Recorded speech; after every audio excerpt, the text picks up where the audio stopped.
unfortunately, it might give the chance to some people who might have problems by the entrance. So, but we started 15-20.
Ladies and gentlemen, let me open today's seminar.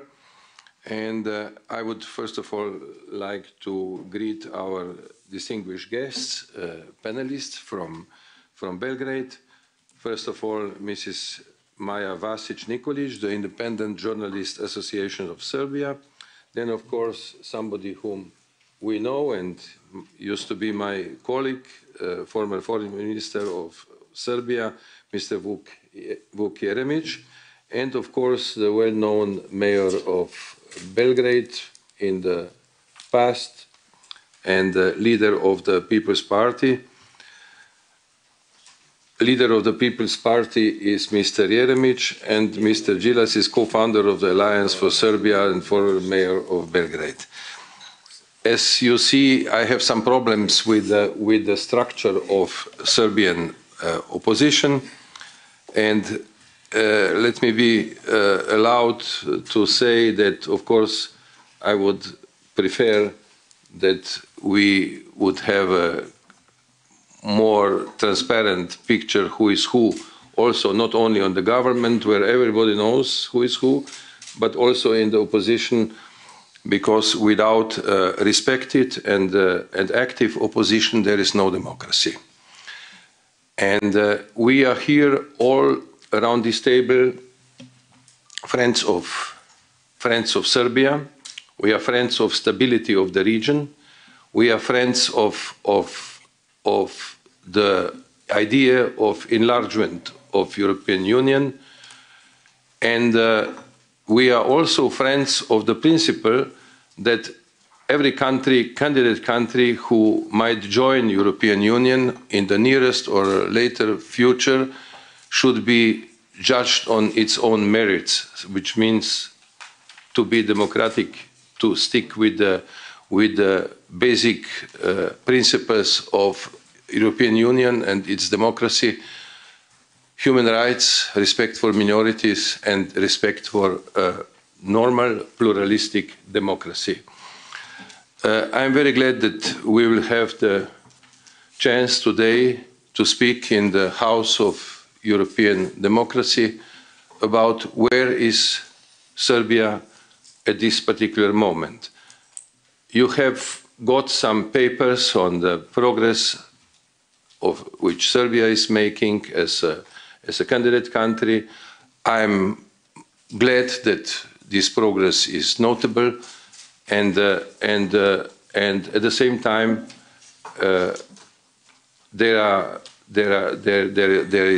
we have a justified concern that there are shortcomings in the practicing of democracy. First in Serbian Parliament, I attended some sessions with European parliamentarians, which were everything but not display of parliamentary tolerance. And of course, we are also following what is happening on the streets of the Serbian towns, where people have concerned with the way how the government is governing the country with means which resemble to very authoritarian experiences in Serbia itself, but also elsewhere. So I hope that everybody will understand this panel as a genuine desire, wish to contribute to the democratic discourse about the problems and the success of Serbia in its way towards European Union. But especially we would like to learn from our panelists what is really the situation now of the democratic discourse and possibility of participation of opposition in the public affairs. So I would now give the floor to my colleague and co-organizer, co-chair of this event. I also would like to inform you that the meeting is web streamed, so it is open. It is not a hush-hush meeting, but an open meeting. And there is also an advice that due to the limited number of spaces, we are asking those who speak the language and do not need interpretation to take the chairs in the back as far as the chairs are available, but I see there are some more chairs available. So, Jasenko, the floor is yours. Thank you very much, Ivo, and thank you to all our guests coming here, distinguished guests to today's panel, and thanks to you that has come to listen to the seminar. A couple of words about the enlargement strategy and the changes that has occurred during this mandate period. Commission has proposed the enlargement strategy, which has been enormously big thing, because we started this mandate without any talks about enlargement. Now suddenly we are talking it, and I think it was a good move. It was done in the right time. It was the climate was mature to start talking about the enlargement, even if we are talking about ways to how to do it, but it's the right thing to do. In that context, I'm very much supporter of that strategy. I'm very much supporter of these proposed lines, how to go, how to approach the enlargement. And I would like, in that context, to point out two things that would not be pointed later on. For enlargement, there are two players important to be. One is the Serbia or the countries of Western Balkans, and the other one is the EU countries. We will listen very much about the situation in the country and to know much better than we know it from here, from the ground, how is the situation developing.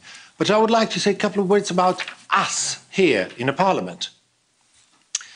It seems to me, since that enlargement strategy has been proposed, that we have discovered a certain amount of enlargement fatigue in different countries. The Commission was proposing something that actually member states, some of the member states were kind of slowly and kindly not really fulfilling and refusing partially in a certain parts and so on and so on.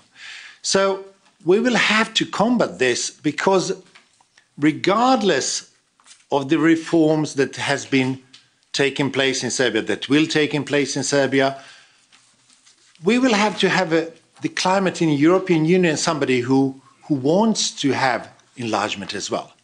Because let me pose the one simple question. If we have a magical powers now to make all necessary reforms happen in this second by saying abracadabra, and all the countries of Western Balkan has fulfilled everything that we need of them, would they be accepted? If the answer to that question is no, then we will have to make our part of the work as well. I'm very proud to be part of that work. I'm very proud to be part of that process. But we will have to change something in the European Union as well. The idea that we are gaining something by enlarging the European Union to Western Balkans has to be spread around, has to be accepted, has to be discussed. And this is what we actually have to do from our part. Serbia has to do what our guests will talk today, and the others as well. But it is not just one way street. Kind of, we ask Serbia to do something, or we ask Macedonia, whatever, North Macedonia or Bosnia and Herzegovina to do their reforms, and then the job is finished. No, it has to be done from our side as well. And this is something I would urge all of you dealing with these questions to put an effort in, because while we are doing the reforms, necessary reforms in the Western Balkan, we have to make as well to change the climate here. And this is the task for us. Having said that, I would like to greet our guests, not taking any further delay, for listening to you, welcoming you, and giving you the chance to give us your perspective on the issue, your experiences from the ground, and your demands and your thoughts about the situation. Thank you very much. Vuk Jeremić, the floor is yours. Thank you very much, Mr. Selimovic, and thank you, Mr. Weigel, as well for the most kind introduction. It's a great pleasure, an honor to be back in the European Parliament. I remember the last time that I was here, I was in my capacity as President of the UN General Assembly. I was, if I'm not mistaken, the first president ever to have asked and got the permission to address the Foreign Affairs Committee of the European Parliament. So it's a great pleasure and a little bit nostalgic for me to be back in Brussels. I want to thank ALDE for this timely initiative. It doesn't happen terribly often that opposition representatives get such a prominent floor to address our concerns with regard to what's going on in Serbia and the region. And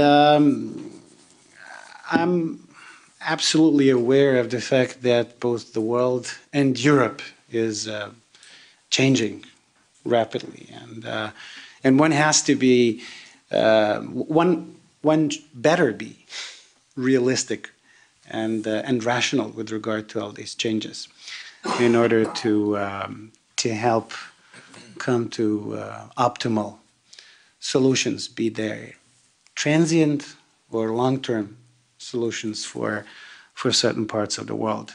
And the part of the world where we come from, that people continue to call Western Balkans, is an integral part of the European continent. It's a part of the European history, European civilization. So in my opinion, there is no, there ought to be no confusion with regard to where the region belongs. The region belongs in Europe.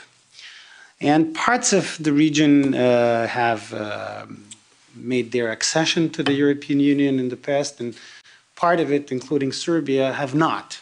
Now, how and why, and I think that's perhaps not the main topic of this conversation, but the idea, at least the way I understood it, is how to enhance the understanding of what is going on in Serbia and possibly the region in order to see what one can do given the overall conditions in Europe and in the world in order to make sure that the region remains anchored in its historic cradle that is Europe, European family of nations. Well, I'm afraid that things are not going terribly well in Serbia from the perspective of what I just said a little earlier. And it coincides, our panel happens to coincide with the release of the Freedom House report. Some of you might have heard that the latest Freedom House report came out today or yesterday, I think. It's not that Freedom House reports are to be considered holy texts or Bibles or whatnot, but it's a very useful, I would say, way to start a conversation of where Serbia is heading. Serbia, according to the Freedom House report, the latest Freedom House report, is no longer considered a free country. And that's not for no reason. And I can testify as a leader of one of the opposition parties, and I happen also to be the rotating chairman of the opposition coalition in this month. I can attest to you as to give you parts of the reasons as to why the Freedom House has written this, in my opinion, a pretty accurate report. I'll start with the Parliament, because we are in the Parliament. We are in the European Parliament. So I'm going to start with the Serbian Parliament. That I'm afraid is no longer a place where one can have a free and serious discussion about developments in the country. And if you are an opposition MP, there is very, very little that you can say or do in order to explain to the public where you come from and what you believe. It comes at no surprise that one of the most important pieces of legislation in a country, in a democracy, is a budget. So I'll give you just an example. I don't want to give you like long lectures. I'm just going to give you concrete examples of how things are done in Serbia. Every December, we need to pass a budget for the next year. So what usually happens is that this important piece of legislation is shoveled into a package of about 60 laws. And they are considered altogether. And when you discuss so many laws altogether, you don't have too much time to debate an important thing like budget.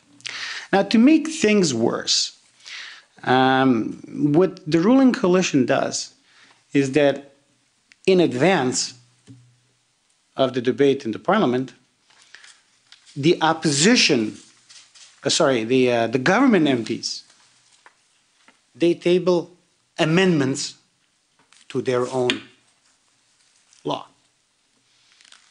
And since they're the ones who know when the things are going to be debated, they're the first ones to submit all these amendments. Then what do? They use up all the time that is devoted for discussion of a certain legislation. Then bizarrely, they vote against their own amendments. You submit an amendment and then you vote against your own amendment. That doesn't happen in too many parliaments. I haven't heard that it happens in too many parliaments, including here. But the overall effect is that you basically don't get to talk too much about important things in the parliament. Also, the Speaker of the Parliament is a very, I would say, light-handed when it comes to reprimands and exclusion of MPs that are from the opposition side of the aisle, but these are details. I just wanted to give you probably the most notorious example of abuse of the parliamentary's authority. So what do you do if you cannot discuss things in the Parliament? What do you do when you cannot discuss things in the open and free media, which is another very important part of the Serbian picture, but since we have with us representatives of the free media here, I would rather defer to her to talk about it. But not being able to freely speak in the media is certainly one of the problems in Serbia. You go out and you start protesting in the street. And this is what is currently happening in Serbia. This is what's currently happening in the growing number of cities around the country. Dozens and dozens of Serbian towns are now places where people come out every weekend, some on Friday and some on Saturday, and they seek in the street what they cannot get, and places where they should normally get an opportunity to get for it, which is media and parliament. I'm sure there are going to be questions about protests in Serbia, and we'd be very, very happy to answer these questions.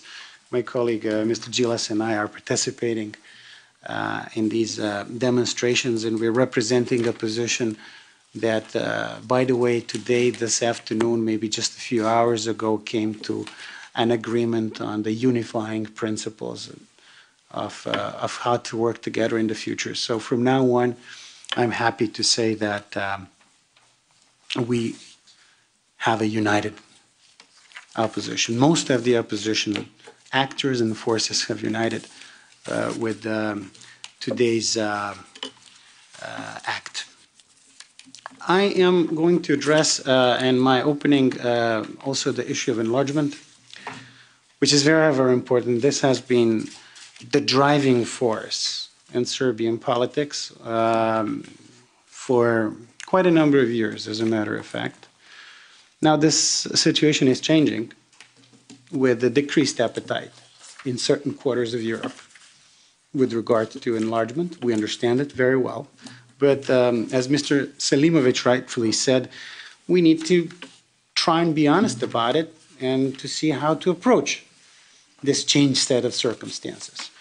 One thing that, in my opinion, would be a grave mistake would be to pretend that things are proceeding normally. I am afraid that there are parts of, shall I say, Brussels, in a wide sense, that prefer to ignore the fact that things are not going well in terms of accession of Western Balkan countries, starting with Serbia. I want to make a comparison which maybe just at first glance may sound inappropriate, but if you think a little more about it, I think it does actually make sense. There are significant parallels. remember 15 years ago, and remember the discussion between Europe and Turkey at that time. Both Turkish side and the European side were, for different reasons, pretending that things were going well. And slogans about the European future of Turkey were being thrown around. There were some people who were slightly conservative, but an overall tone was the tone of ambition in context of accession. In reality, Turkey was moving away from the parameters necessary for European accession. But both sides were pretending that things were normal. So in reality, the gap was growing. And at some point, the gap became just simply too big. And now we know for a fact that Turkey's not really going to become a part of the European family of nations in 1 and perhaps 2 generations, at least. I am just afraid that similar thing can happen with the Western Balkans if we continue to pretend. And if we continue to throw our head into the sand. We need to look into the facts, and we need to try and work together if we want to make Serbia a European country. Whether or not this European country is going to proceed to accede to the membership of the European Union, it's another matter. It's going to be decided by the European member states and the generation of Serbian citizens that would come to decide on this once the conditions are met, once the conditions are fulfilled. But what we can do together is to make sure that Serbia proceeds along the European path so that it becomes more and more like a European society, with the free media, with free institutions, with a democracy as the linchpin of its living, and not a no longer free a country as recently branded by the Freedom House. Of course, there is a geopolitics element to it. There is an ethnic and interreligious element to it. Balkans has always been a very complicated place, so there are probably going to be lots of interesting questions that we seek to answer. But I would stop at this stage here as my opening remark. Well, thank you very much, Mr. Jeremić, for your introduction. And now, please, Mr. Đilas, the floor is yours. Thank you.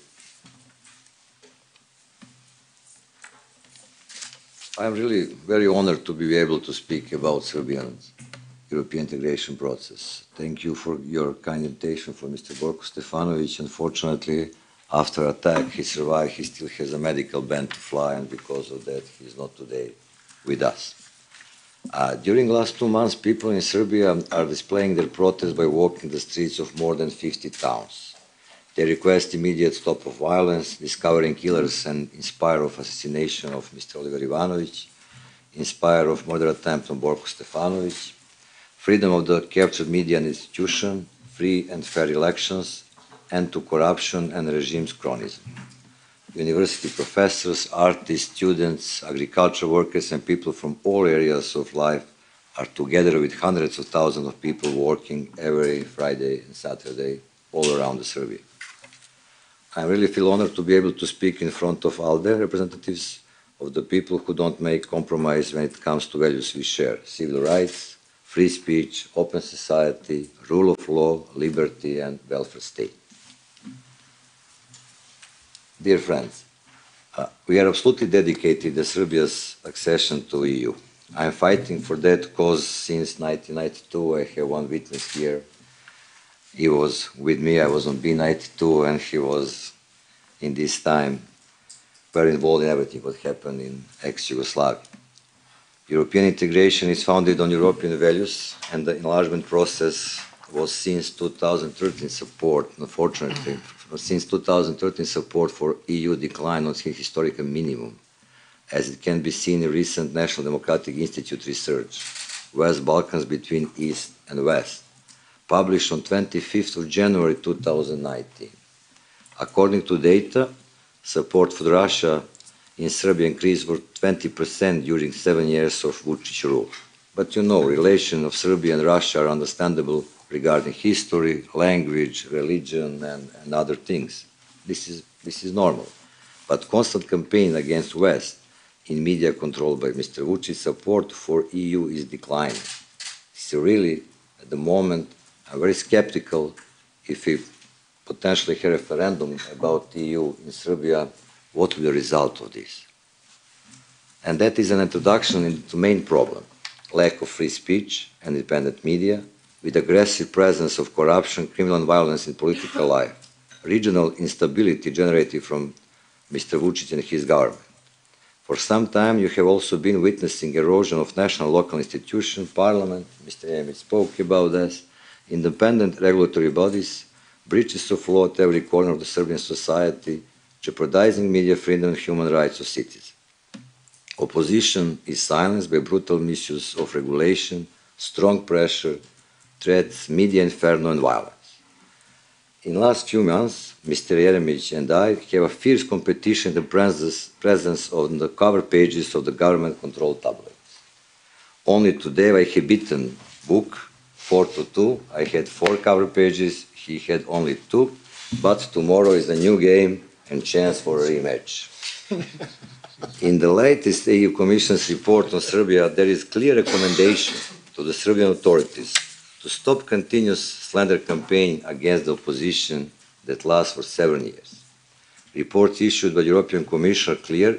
They are underlining key problems of our society, but they are rarely implemented, really very rare. Region. Mr. Vučić's government has managed to spoil our relations with almost all of our neighbors from ex-Yugoslav Republic.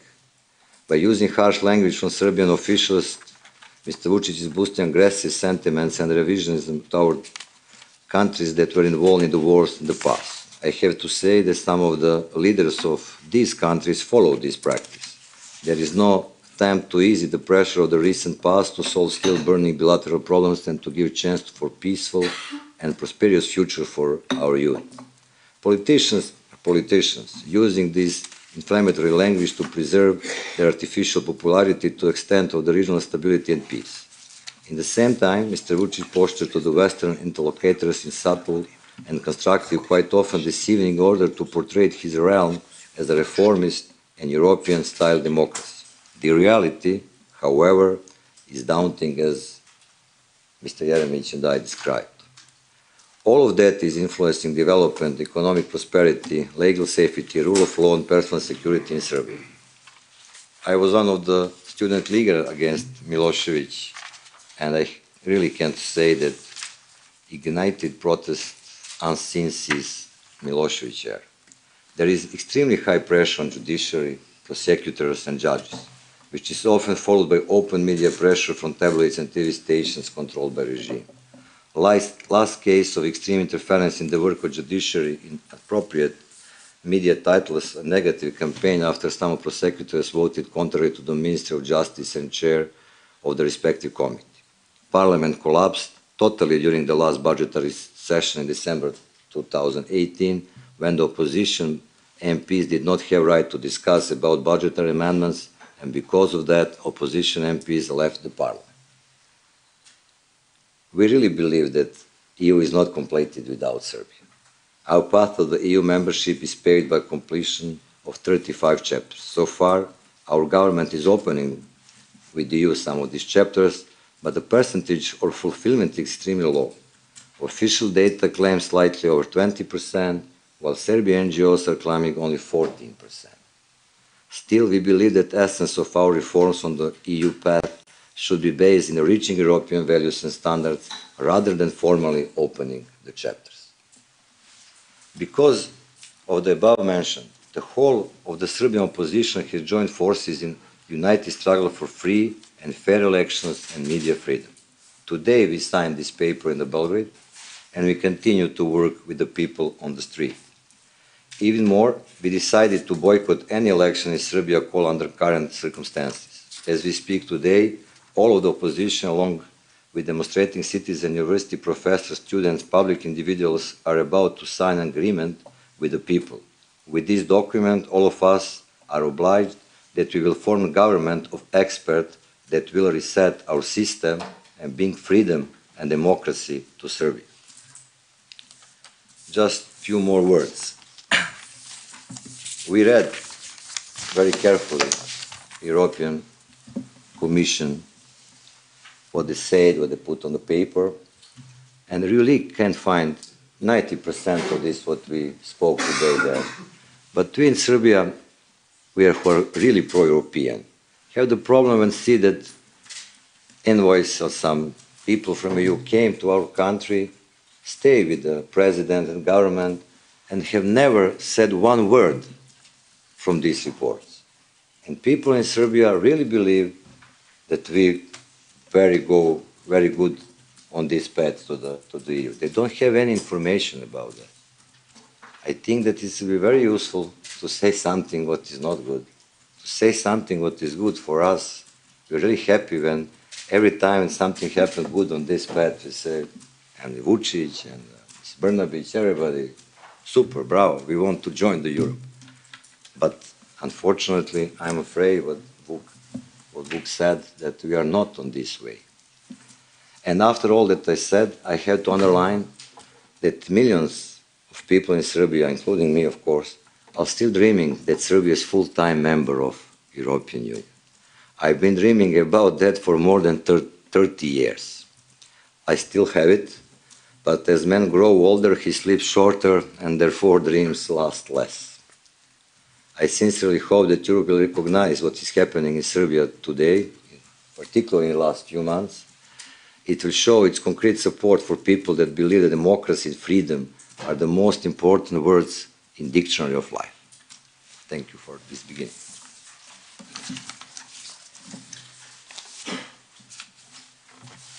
Thank you very much. Yes, now it's working. Thank you very much, Mr. Đilas. Both our speakers have been speaking about the freedom of media, freedom of expression. Commission has been raising the question in its report. Parliament has it in its resolution strongly pointed out that area. And somebody who knows a lot about freedom of media is Maja Vasić-Nikolić. Floor is yours. Okay, hi. Again, I came from the Independent Journalists Association of Serbia, and I was asked to provide some overview of the level of media freedoms in Serbia with a focus on safety of journalists, and as Mr. Jeremić said, to enhance the understanding of the situation there and the context in which journalists work in Serbia. But before I start, I would like to remind us of the following sections of the Article 10 of the European Convention on Human Rights, which states, 1. Everyone has the right to freedom of expression. This right shall include freedom to hold opinions and to receive and impart information and ideas without interference by public authority and regardless of frontiers. The second section I wanted to quote is that the exercise of these freedoms, since it carries with it duties and responsibilities, may be subject to such formalities, conditions, restrictions, or penalties as are prescribed by law and are necessary in a democratic society. These freedoms, it seems, still come at a price. As of the 31st of December 2018, Serbia still has 3 unresolved assassinations of journalists. Radislava Dada-Vojsinović, murdered in 1994, Slavko Ćuruvija in 1999, and Milan Pantić is in 2001. I will have to stress that the murder of Dada-Vojsinović is very soon to reach the statute of limitation. We still have 1 unresolved assassination attempt against Dejan Stasijević since 2007. And we still have unresolved severe beatings of Davor Pašalić from 2014 and Ivan Ninić from 2015. Based on data available to us, out of 62 incidents of physical attacks and threats against journalists in the last 2 years, so far only 8 cases have had some kind of legal closure with the sanctions to the perpetrators. Majority of others are still in the process of investigation before the prosecutor or were plainly rejected. Our government often highlights one success. The number of physical attacks in Serbia has decreased. It has. Yet the number of pressures, which are public labeling of journalists, humiliation, discrimination, administrative harassments, and court procedures, have almost doubled since 2016. Then we recorded 33 such incidents. In 2018, it was 72. This new subtle but damaging practice of putting journalists under continuous pressure became a dominant form of controlling the media freedoms and freedom of speech. Given the fact that the state officials are usually behind these pressures, when faced with this 2 weeks ago, the representative of the Ministry of Interior, the State Secretary, Ms. Biljana Ivković-Popović, and the public prosecutor sent a very clear message which states, pressure is not a criminal offense. Pressure is not a criminal offense. No, it's not. But as I will try to illustrate now, it leads to criminal offense that has a chilling effect on journalists and freedom of expression. It also shrinks the already narrowed public space for dialogue, exchange of views and criticisms, and finally, the citizens' rights to be informed. On the 22nd of January this year, during a panel called Media Freedom in Crisis that hosted renowned representatives of the profession, one participant stood out, the President of Serbia, Aleksandar Vučić. Serbian public was shocked as this person, under which, as the Reporters Without Borders stated, Serbia has become a country where it is unsafe to be a journalist, was given a platform to speak about media freedoms at the World Economic Forum.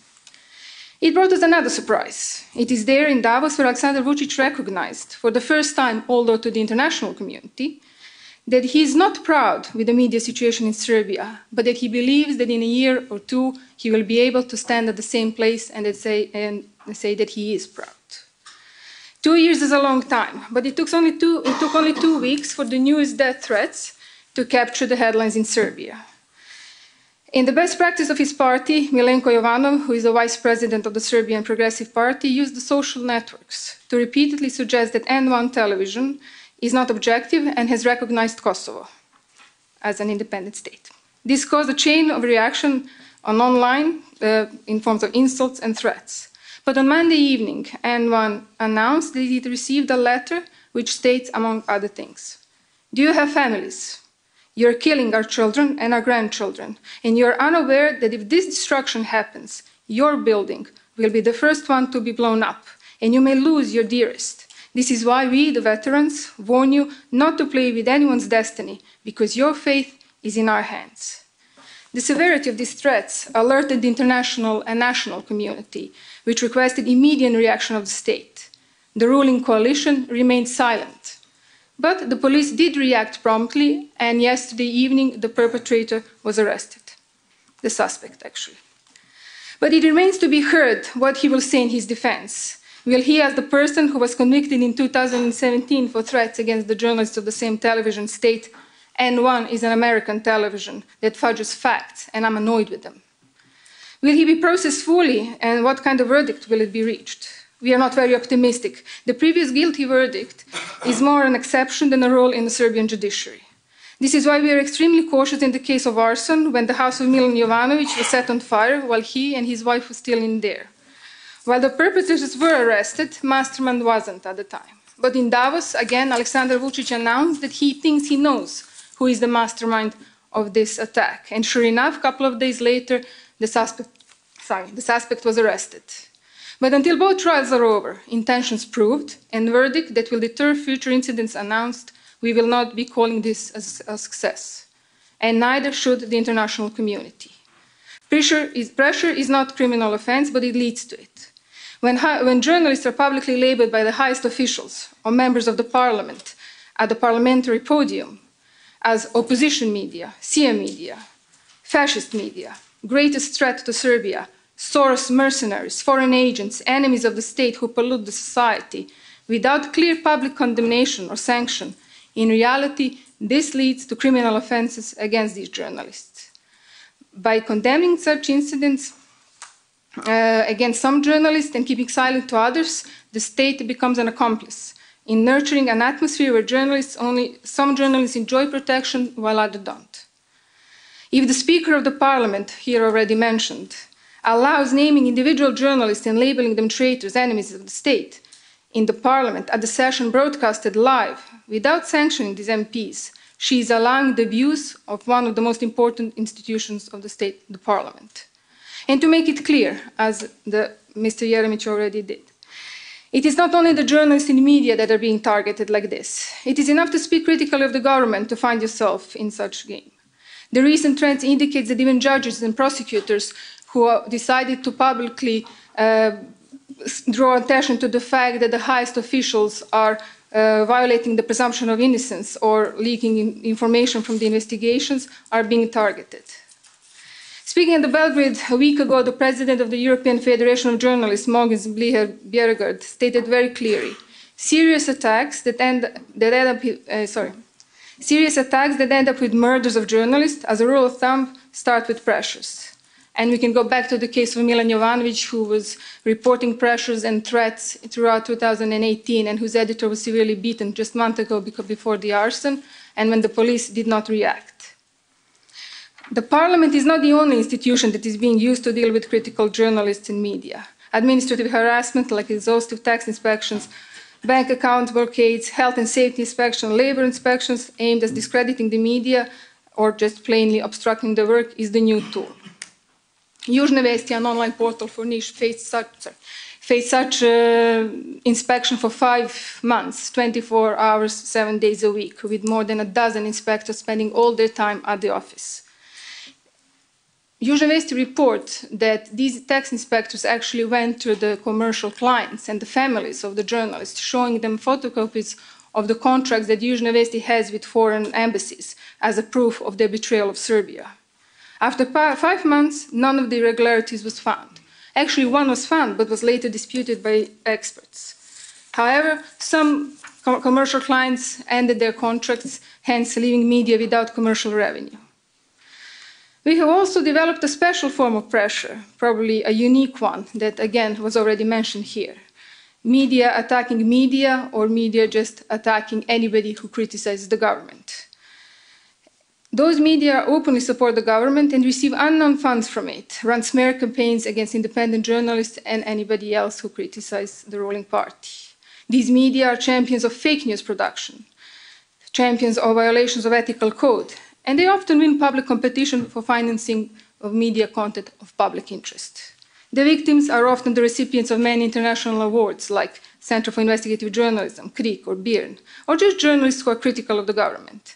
Day after day after day, they are subjected to character assassination. This is usually followed by the electronic media with national frequencies. Although the regulatory body for electronic media should react in such cases, it never does. Such campaigns are then followed by the increase of insults and threats. Physical assaults, verbal threats, and subtle or less subtle pressures mentioned are instrumental in the creation of the atmosphere of fear among journalists and have a rippling, chilling effect. If journalists who investigate public interest or facilitate exchange of critical views or just criticize the government, they may be a target. Some have benefits from working in a media that uphold professional standards, offer protection whenever possible, but such media are now rare. Prosecutors and court practice have no deterring effect, on the contrary, and journalists know it.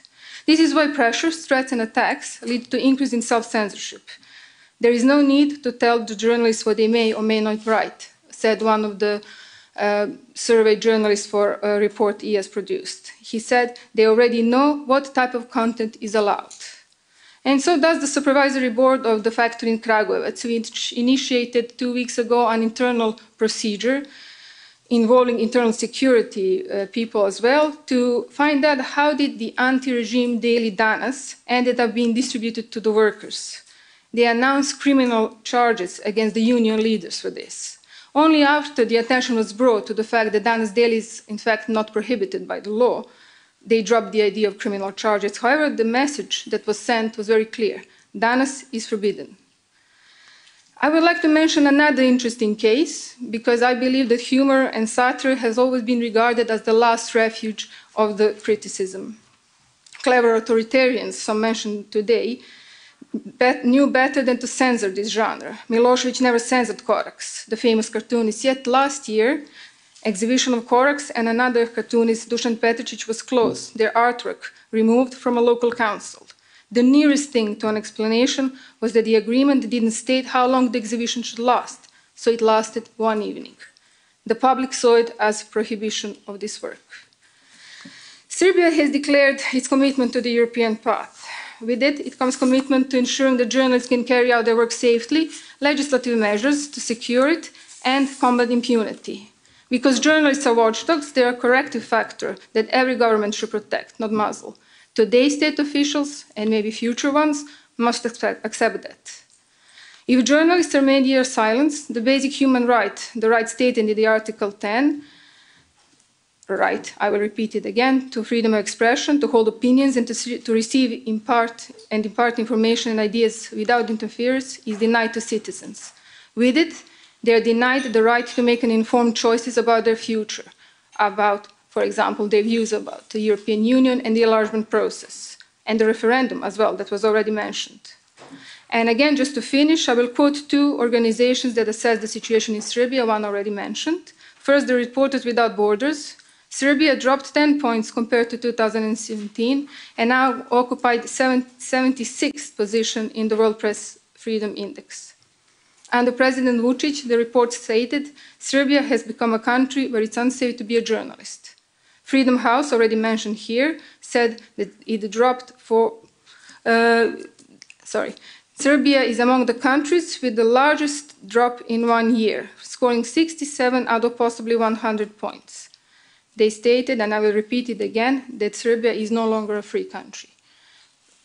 I will leave it at that. I think what I was talking about was a bit more concrete on the ground with how journalists and in what situation they operate. That can give more light into how citizens of Serbia are informed and how they make their choices, and maybe give some context to what is happening now in the streets. Thank you. Thank you very much for your report. I allowed myself a judgment when I was last time visiting Belgrade that I had a feeling that the media in Serbia have been more creative and more creative and more free in the former Yugoslavia than they are now.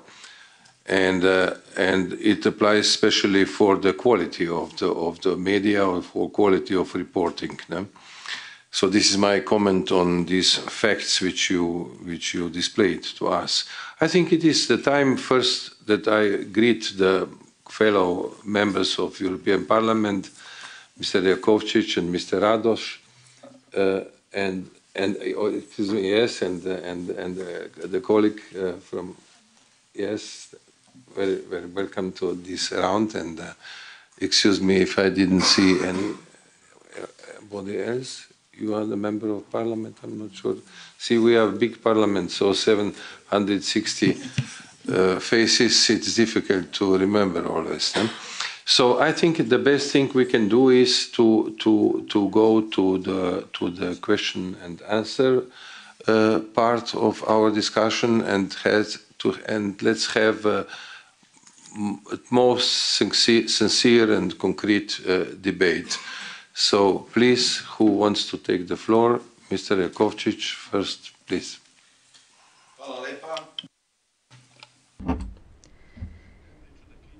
Thank you. I will first start criticizing my colleagues.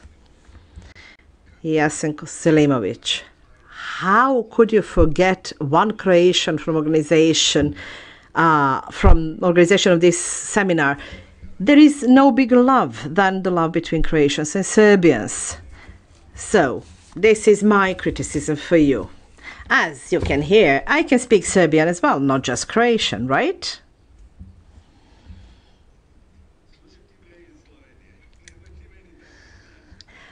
And MEP is quoting a Serbian expression that is not possible to translate.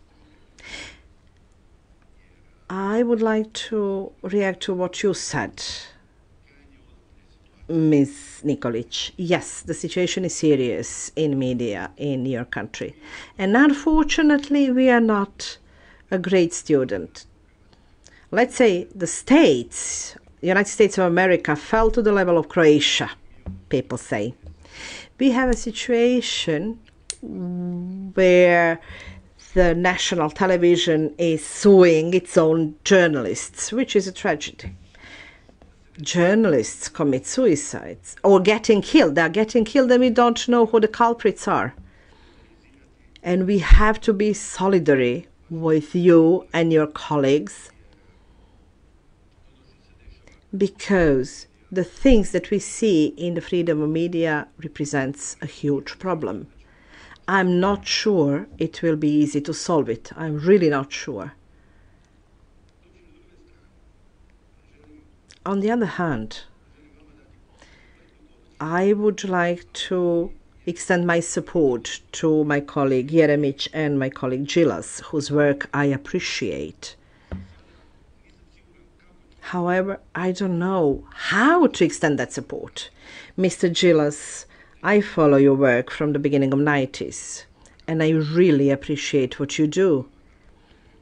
Mr. Jeremić, also for your functions and activities. But I would like to remind you, my colleague sitting here next to me, when he tried to get down Tudjman, but he could not manage because he died just before that. He was the Minister of Defense and I was the Minister of Integrations at that time.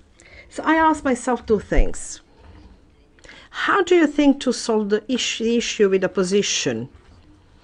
With people who are demonstrating on the streets, I will join them if necessary. How to do that when you have beasts within your forces who are against EU? Actually, we were lefties, and it was clear once we managed to throw down certain parts of the government. We knew what was going to happen, but how do you think you can govern Serbia?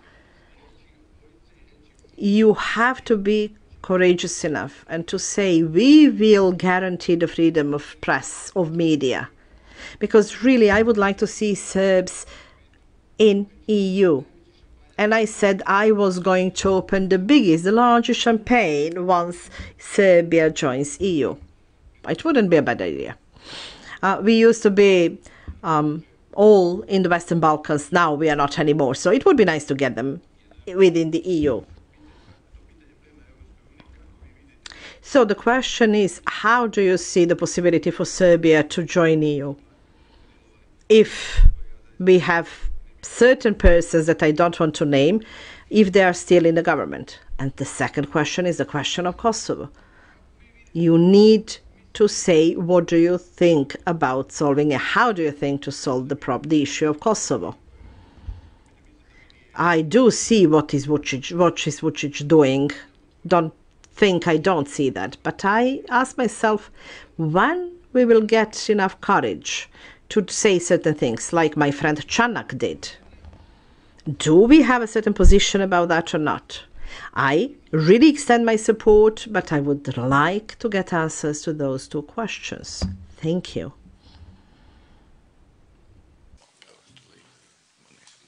Please.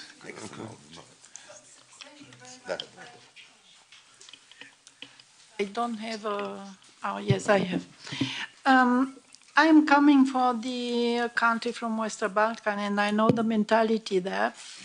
I have a question concerning the freedom of media, and I think about a part of the solution.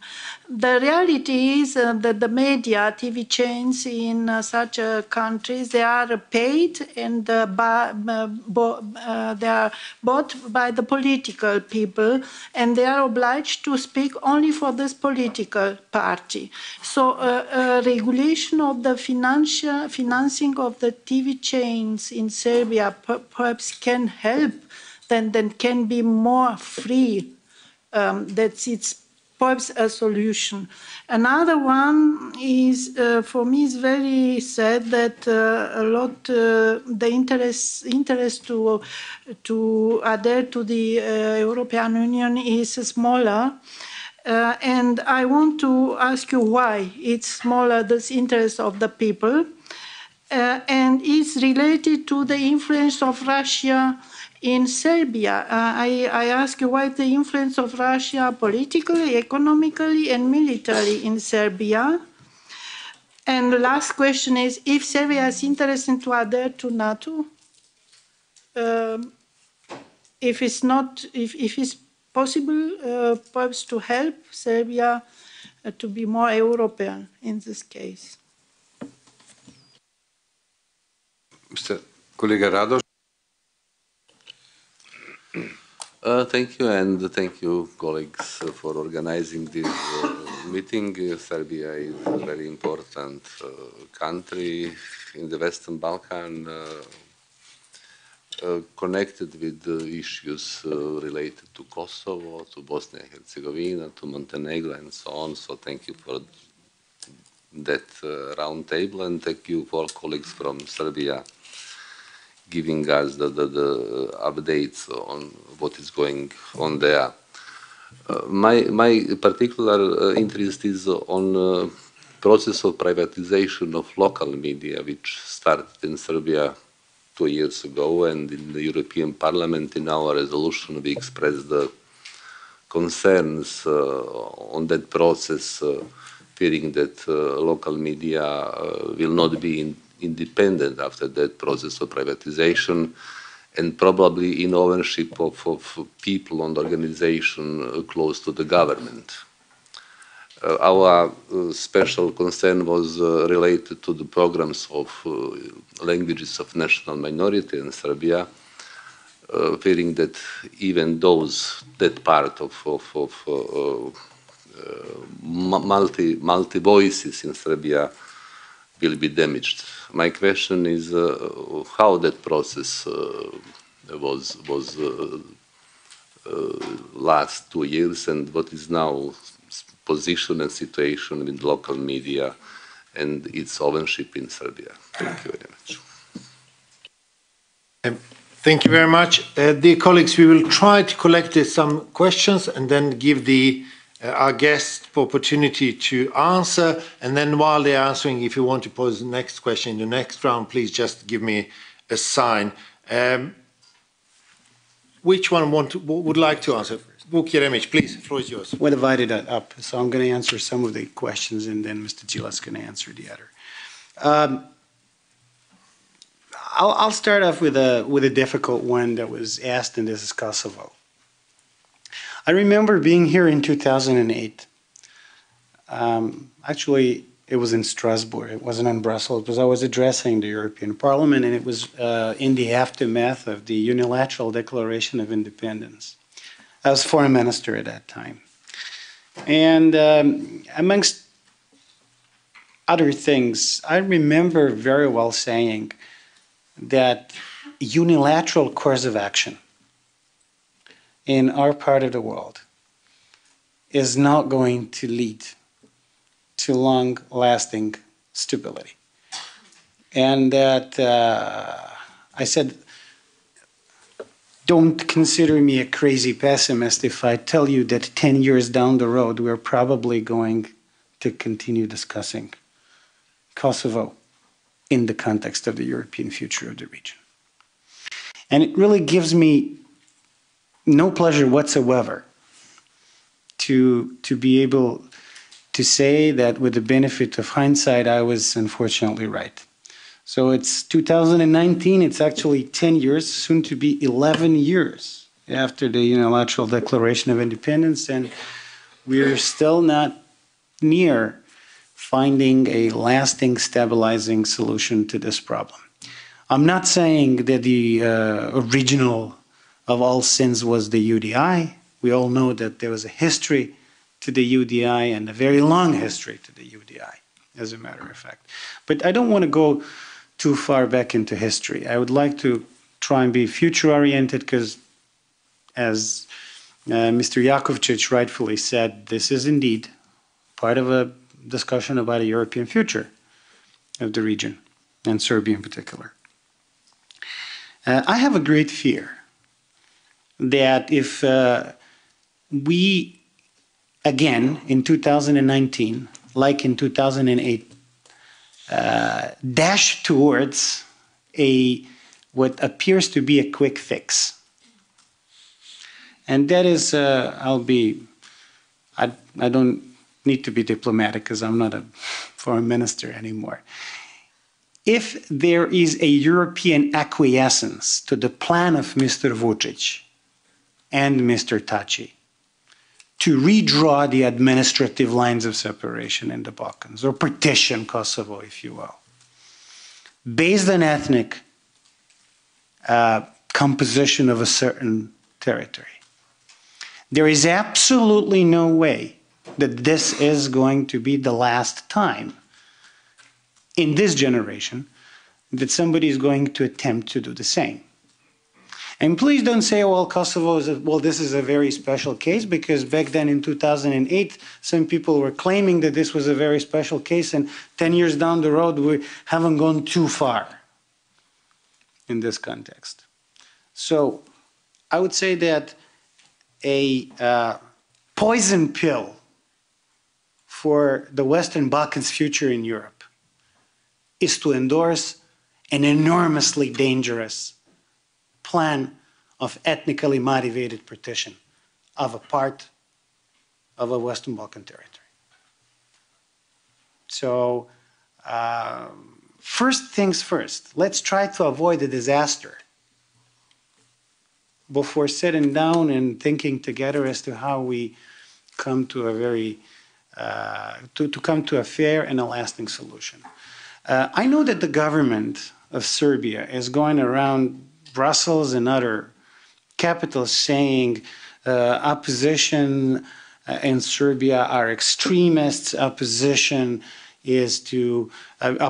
idea is to give up the dialogue with Pristina and so on and so forth. Well, nothing can be further more from truth.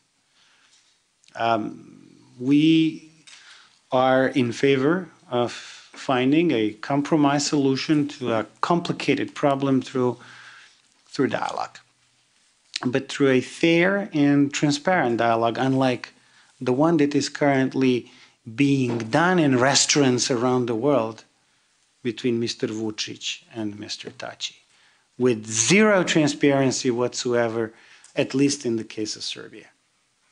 That's very, very, very difficult to imagine a constructive way forward in this regard. And this is not to deny the reality of this being a problem that needs to be resolved prior to significant steps in the context of European accession, if there is one, like we discussed earlier, if there is an opening, if there is necessary consensus inside the European Union to accept Serbia or any other country of the Western Balkans. Briefly addressing the Russian influence, this has been the case for the past 500 to 600 years. And just like the Turkish influence in the region or the Western influence in the region. And trying to think of solutions of how to undo it is similar to I would say experiments in like trying to suspend the force of gravity. This just doesn't happen. It doesn't happen overnight, at least. So I would say that Balkans is going to continue being influenced by the centers of political gravity that have existed for hundreds of years. Right now, I mean, think of historical influence in Serbia. Turkey is one. Hungary, another. Today, I would say that the two most dominant influences are Hungary and Turkey, in terms of democratic values, at least, not speaking economically. But what I'm also need to add on to the remarks with regard to the media. I want to be very plastic to tell you, I mean, how open or not open the media are. I'm a leader of a party that is, it's not the smallest opposition party, let me put it this way. It's not the smallest opposition party in Serbia. For the past year and a half, actually since the founding of the party, I have not been given a chance to speak for 1 minute, not just on RTS, which is the state-owned television, but I was not given a chance to speak on any single television with a national frequency. Not once, not for 1 minute. When it comes to the RTS, the state television, the state public broadcaster, I'm actually writing letters to the head of the RTS. With vigilance and persistence, I have written 20-something letters with a kind request for a meeting to discuss how can we work together. So 20-something letters have not been responded.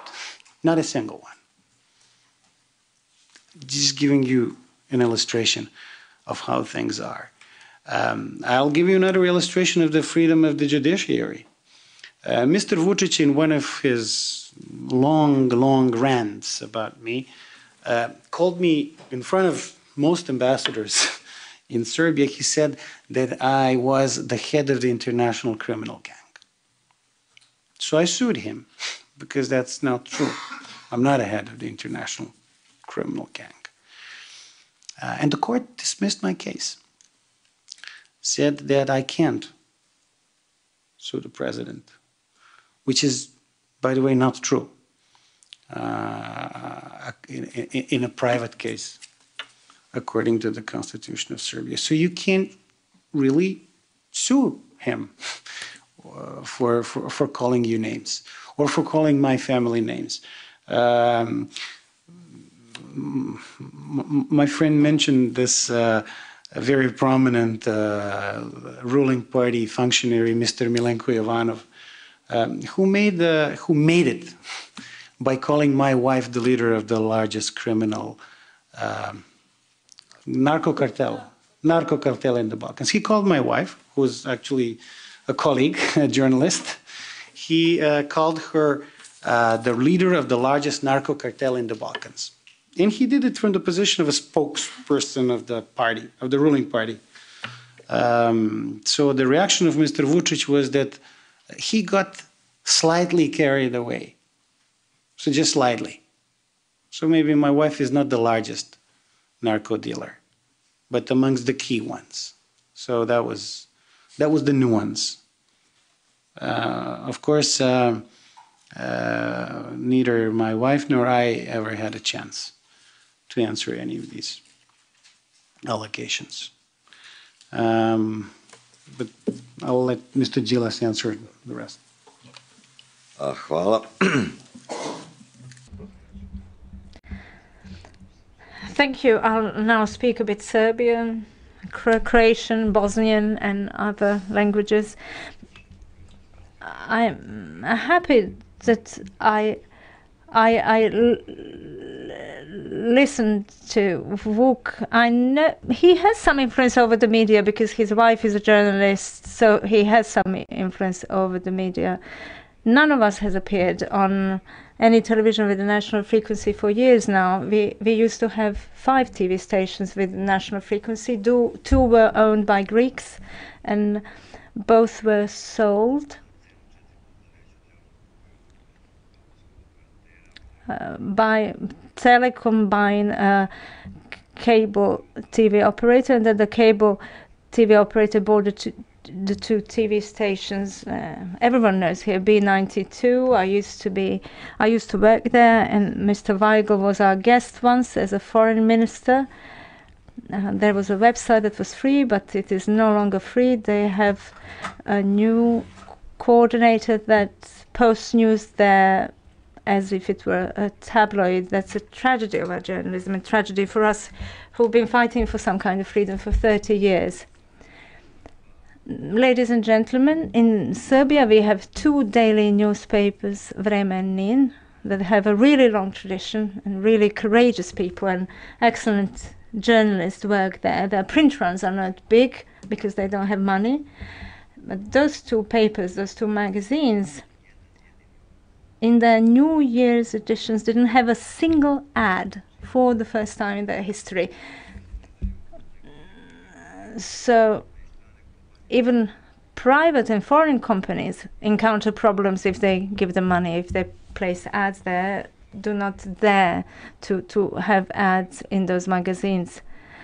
Dan Anastasievich is a journalist who works for Vreme, for instance, and Mrs. Vasic mentioned him, and they're subject to attacks by all the ministers and by Vučić.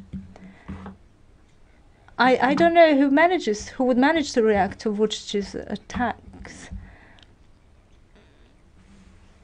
And I've been hearing now every night that I stole 500 million euro when I was a mayor. The journalist colleague here, she mentioned threats against N1. All representatives of the state talking about N1, they say it's a CIA TV station or my TV station.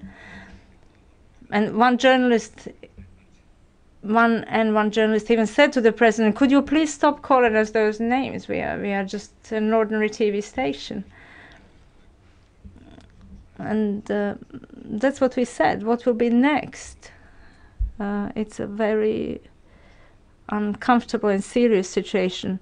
I will no longer complain of the media situation. Private TVs are buying local TVs. They close down some and they keep some, and they do jobs for the government. But the problem in Serbia now is that people cannot hear what we want to do, how we would like to change the country. I came back to politics a year ago after a nice break of 3-4 years, precisely because I couldn't watch what was happening anymore. Those are really terrible things, and I think that's where we should insist on getting help from Europe. When President Vučić came back from Davos, he spent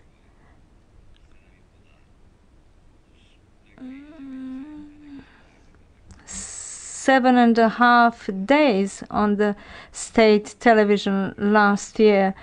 Every day he had an extraordinary press conference. Every day sounded like we were on the brink of the war. And that's why people went to the street, not because Jeremić and myself invited them to do so. They cannot stand it anymore.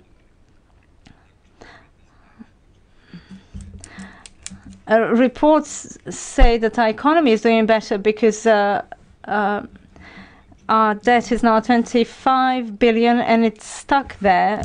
So it sounds like a success. Or they say we have a budget surplus. And the surplus was 22 billion, and this year is 23 billion. So that's Serbia. One day someone will wake up and say the emperor has no clothes. I am not a diplomat like Vuk, and I cannot give you that kind of answer. You mentioned Dveri, an organization that's also in the opposition. I will answer that question. And I'll also react to what Vuk said about Kosovo. I think that only reconciliation between the Albanian and Serbian people can bring stability in the Balkans. Those who were involved in wars and who've instigated wars cannot bring about reconciliation. I think the time has come to stop talking about the past.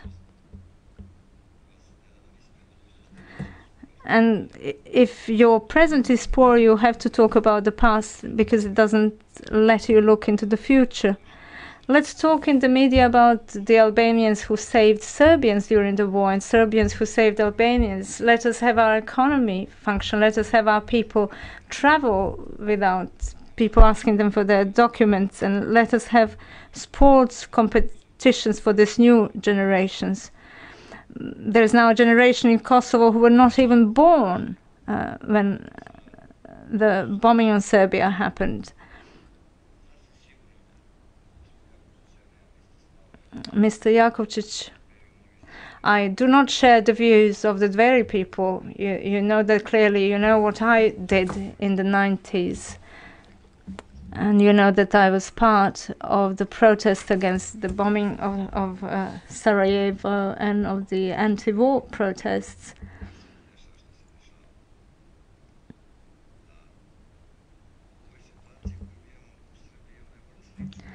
The situation we have in Serbia is very similar to the situation in which Zoran Đinđić found himself when he was thinking about how to remove Milošević.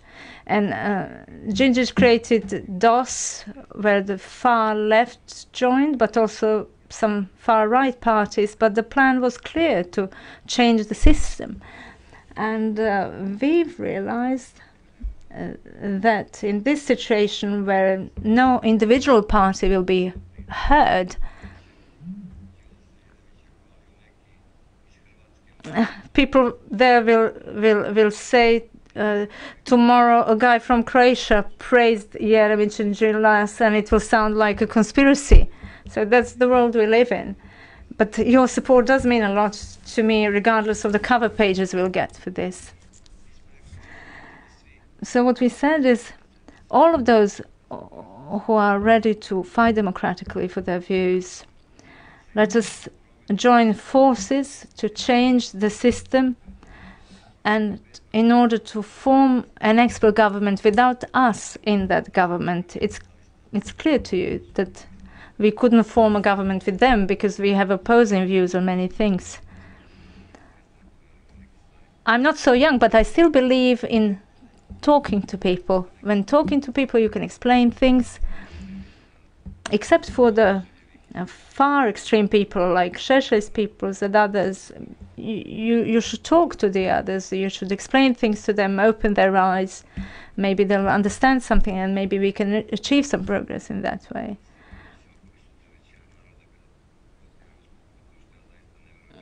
I don't believe that our people, or most of our people, will be against the EU at any point in the future, and that would be the greatest danger. Look at what Tsipras and Zaev did within 6 months. Although the world supported Gruevski for a long time, and he was prepared to resolve it, and with the help of the world and Europe, and now Macedonia is moving forward, is no longer burdened by this, and I'm really happy about it.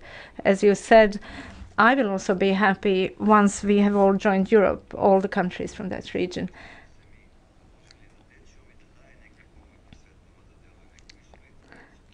We had this protest walk. Those who don't know much about Serbia, but I'm now replying to the question. We had 15 people with LGBT flags also as part of the protest walk. And the walk was also joined by Dveri and some others. And Dveri people protected the LGBT people in the beginning, but then the following day they no longer needed protection. And that's the tolerance we are talking about. It's not easy to achieve. It's not a major achievement, but we made it. Until yesterday, it was unimaginable to have them as part of the same walk, and they're now walking together. I support everyone who's fighting for their views in a democratic way.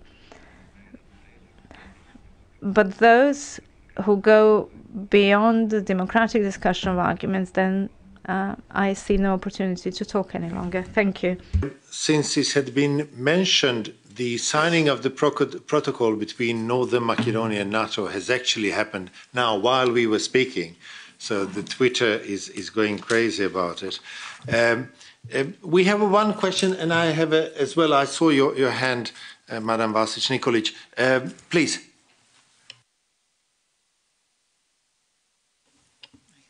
No, yeah, I wanted to make a question in English, but then I saw Serbian language here, and I'm super happy about it, and I really hope that the next language is going to be Serbian, or maybe we will share Serbo-Croatian with 24, I don't know. So yeah, I will use the chance to speak in my native language. Prvo, jako mi je drago što... First of all, I'm really happy to see somebody here, especially from the opposition. My name is Neven. I just wanted to ask a few questions. I would have many questions, but I'll try to focus on just a few that are linked to Mr. Jakovčic's question. One concerns Kosovo. I don't think we had a concrete answer from Mr. Jeremić concerning a possible Kosovo plan, but I understand it, that's okay.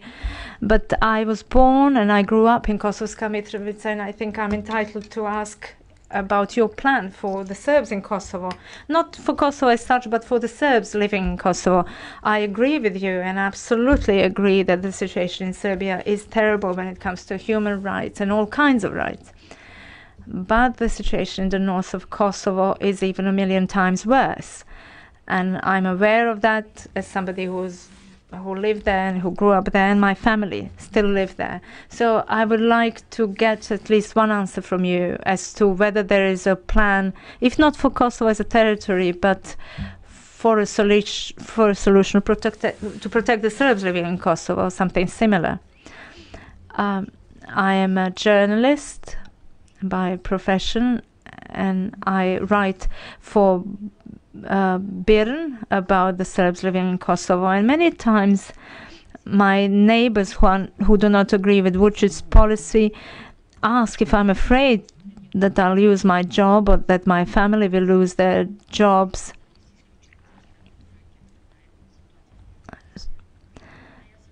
And I'm only 25 and trying to tell the truth, and they're even trying to blackmail me there. So the situation is terrible. So if you could just give me an answer as to a possible plan for the people there. And as one of the 5 million people who would like to know that, I wanted to ask, if you were to win power in the future soon, do you have a plan for what to do after? This question about Dveri is something that bothers me a lot too. So if this were to happen, if the opposition were to get to power, do you have a plan about not only changing the government and the parliament, but also changing the structure at other levels of authority? That was the main problem after 5th of October too. Only the leaders changed, but the same constellation stayed at other levels, and I think that's what led us to the situation that we have today. The concrete question to Madam Vasic Nikolic,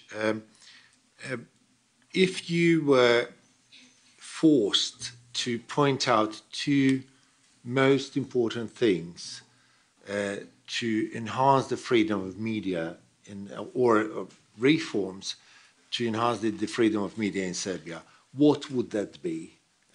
Both from the Serbian side, and what can the Europe or the European Union institution do for the to enhance that freedom, to make it a little bit more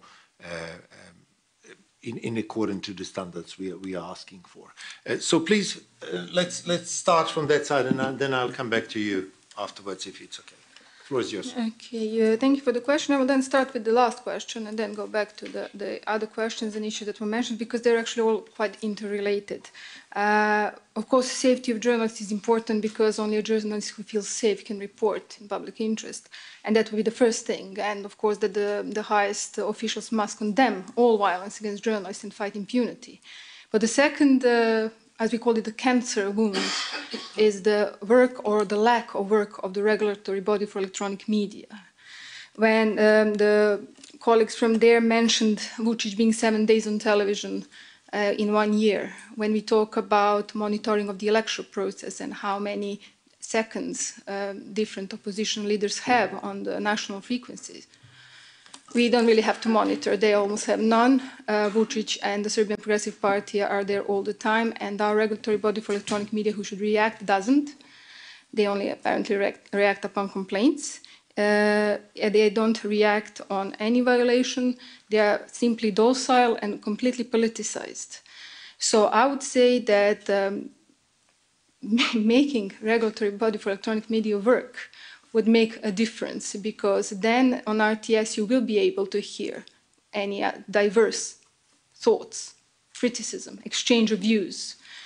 In that case, the language, the foul language, and the narrative, the violent narrative that's present everywhere, especially, as mentioned, in the parliament, would be put under some kind of control. I would mention an interesting point that the Montenegrin regulatory body for electronic media actually issued limitations to the reality programs broadcasted in Serbia, because our regulatory body does not react.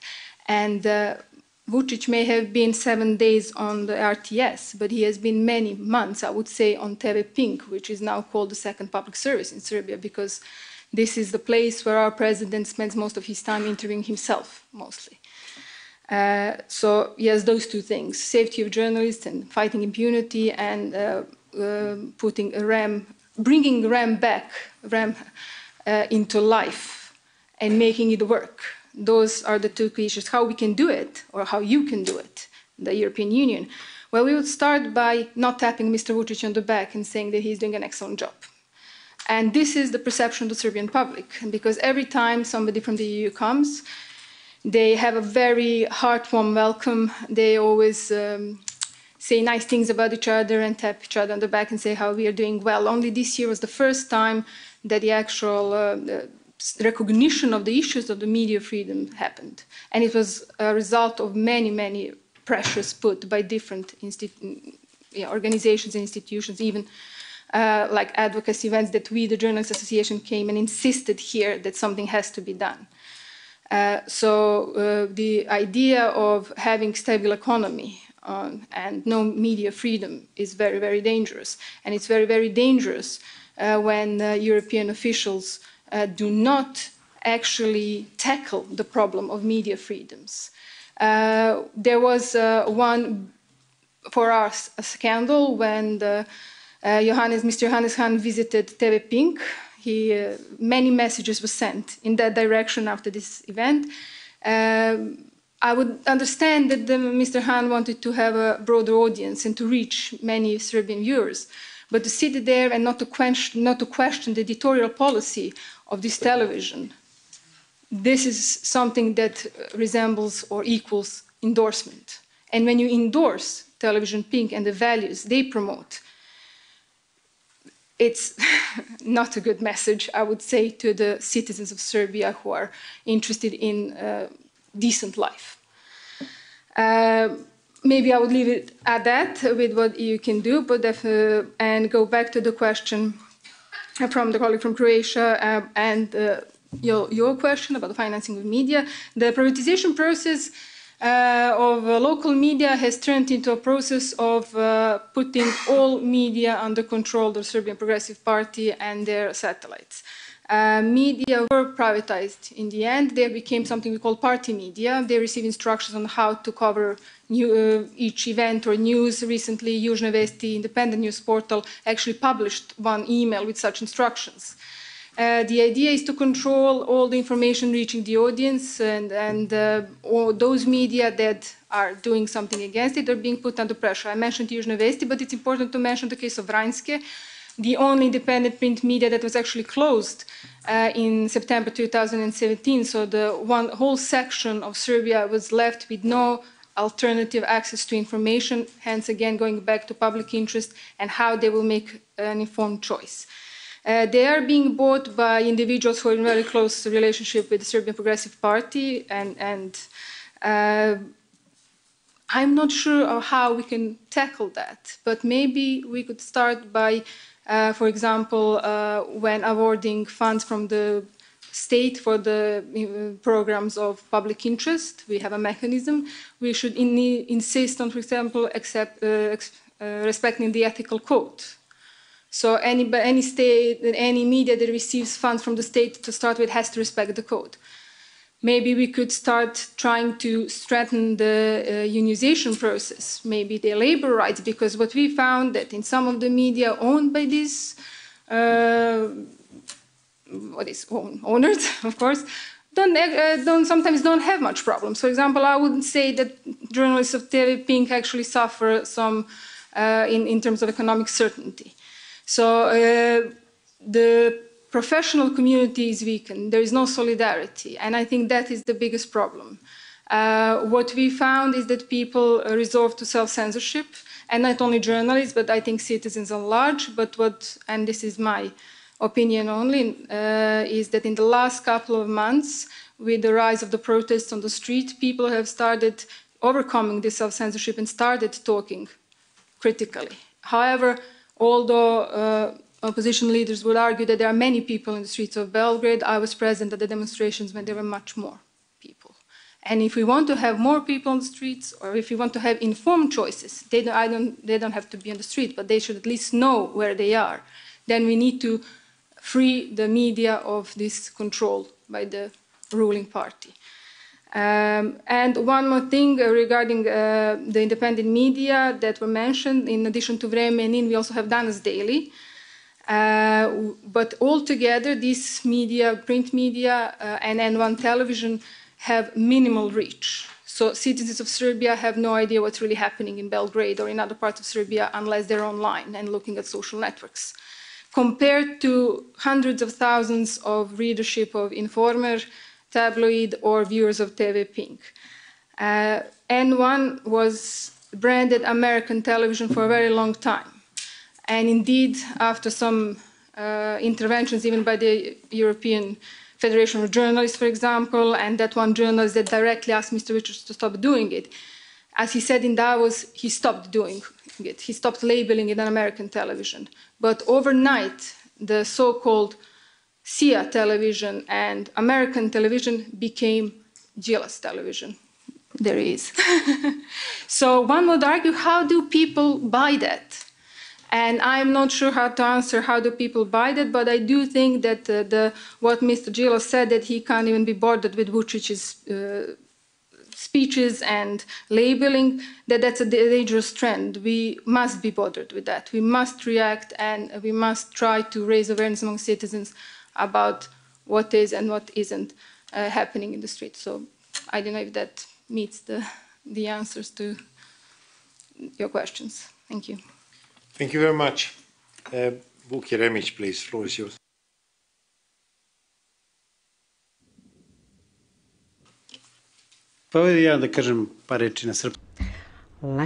Allow me use Serbian language, because I realized we can do that. So I would like to answer to this question.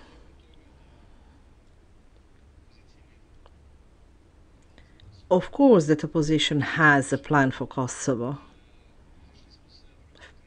We have concrete things regarding the continuance of a dialogue. And I said we are pro-dialogue and continuance of dialogue. We mentioned a couple of times what needs to be done. Unfortunately, it is not that easy to find the things that we are talking about, because we are not present in the media as much, just as we said previously. Protection of rights of Serbs, be it property, right to property, or the physical safety, should be the topic in dialogues in Brussels. We should not talk about where will certain municipalities belong to, this side of the border or the other side of the border. The rights of our people living in Kosovo should be a priority in negotiations. The modalities of personal autonomies, etc.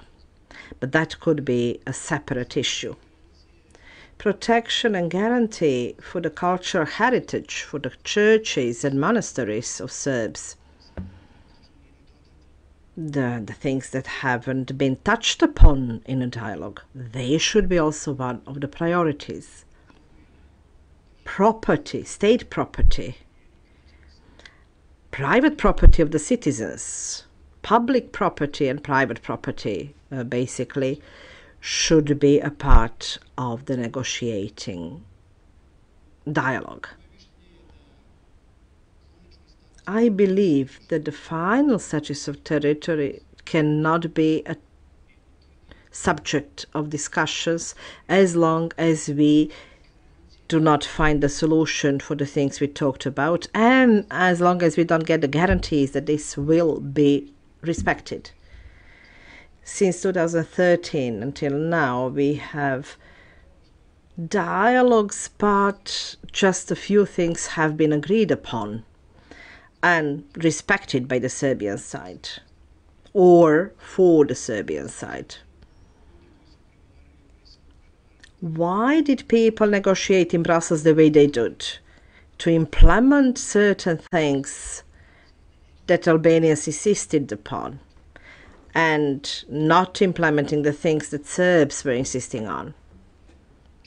That is very interesting. Maybe the lack of competencies,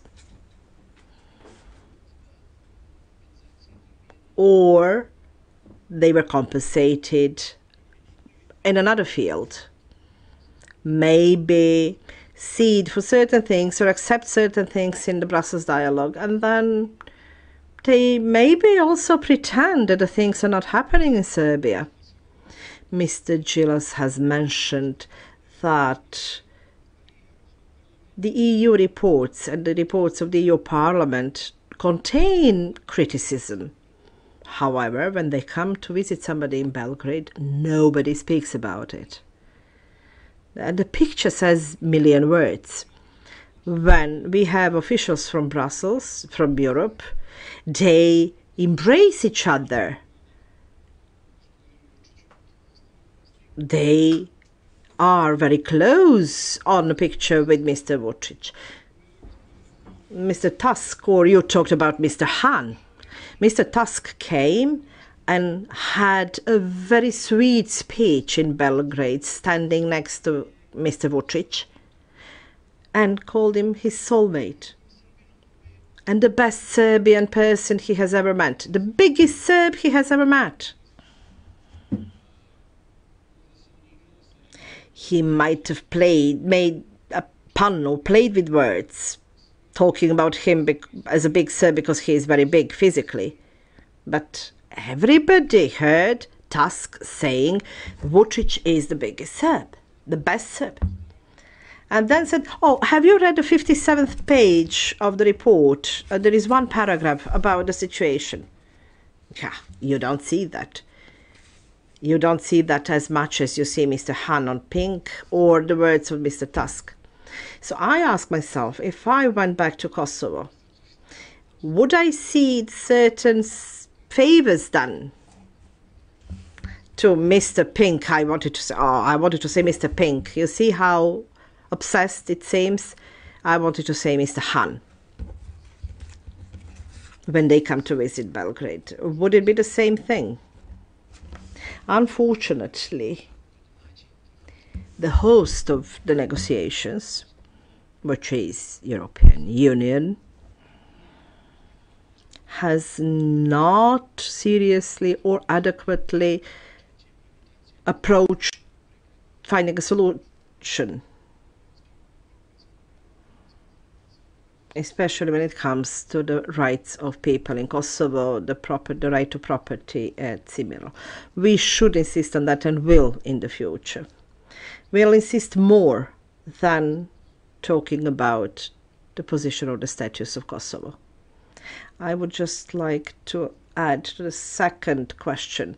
When talking about the life in Kosovo, I suppose you were talking about the problems that Serbian citizens have, problems with the crime that is very present in Kosovo, and that is the most threatening thing there, and dependence on the state.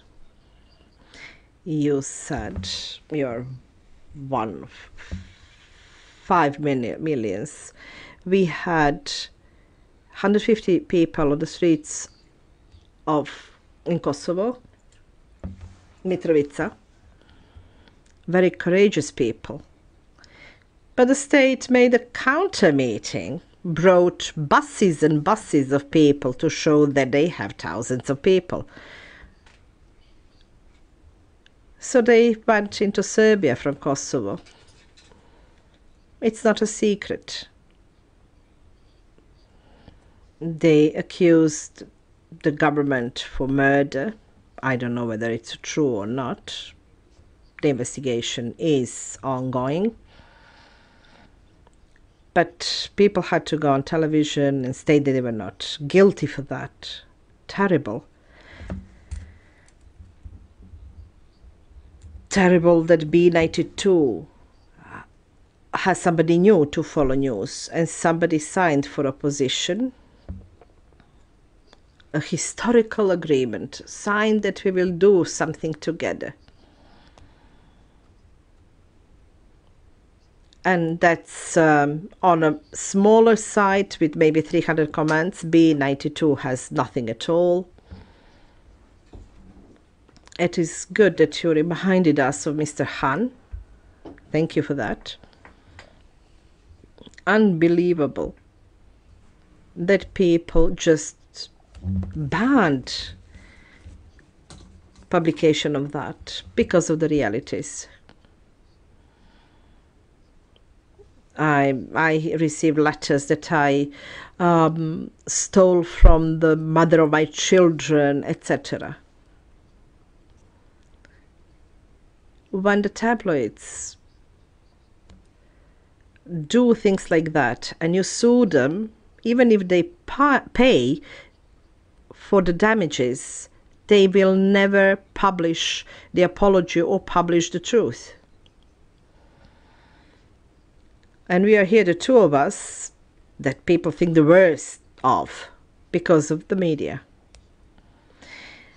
The second question, demonstrations in Serbia. We are not for the change of government. Vučić, Stefanović, Vulin be replaced by Jeremić or Đilas. It would be nice to maybe change certain things. Actually, we are for the technical government, for the professional government, not any of us. That would be the only solution, to make the big reset, the hard reset of the system.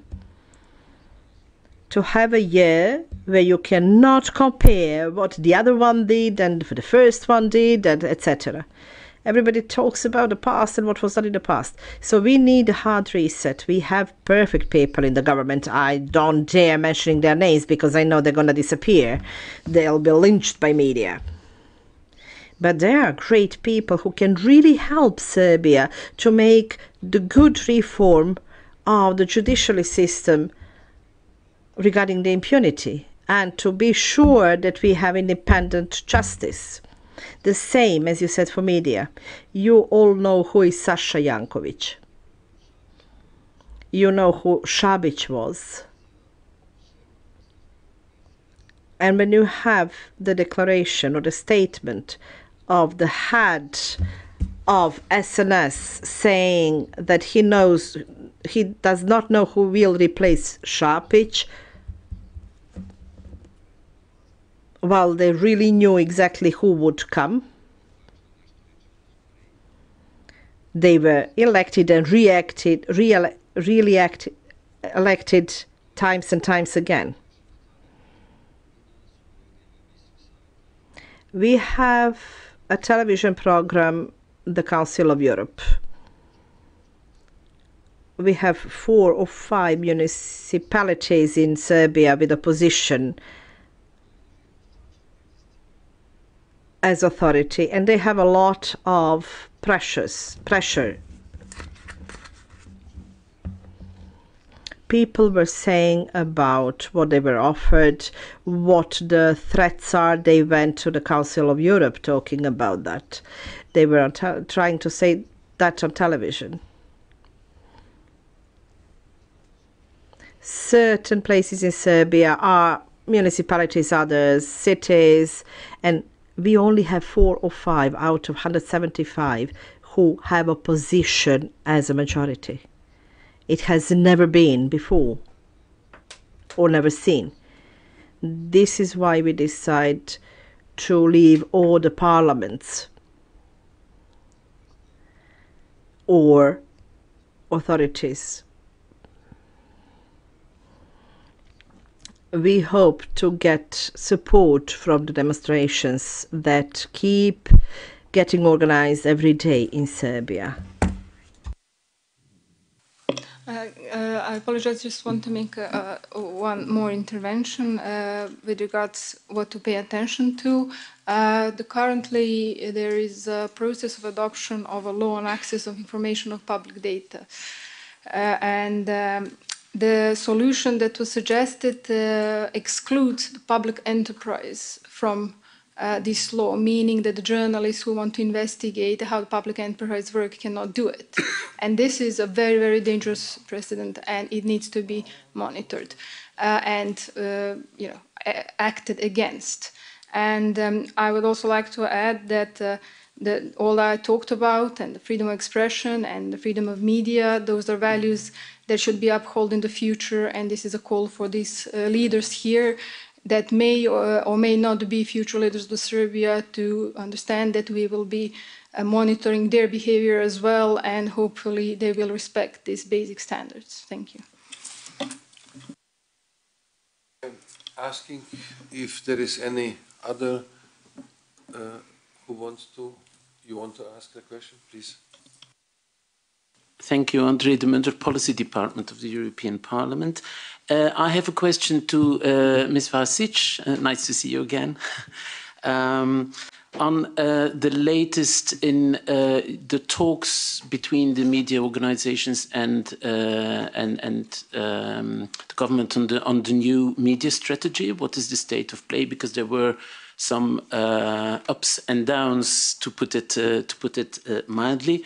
Maybe a question to the three panelists on the exhibition of Koraks Petricic, which is, I think, running until today or tomorrow in Belgrade.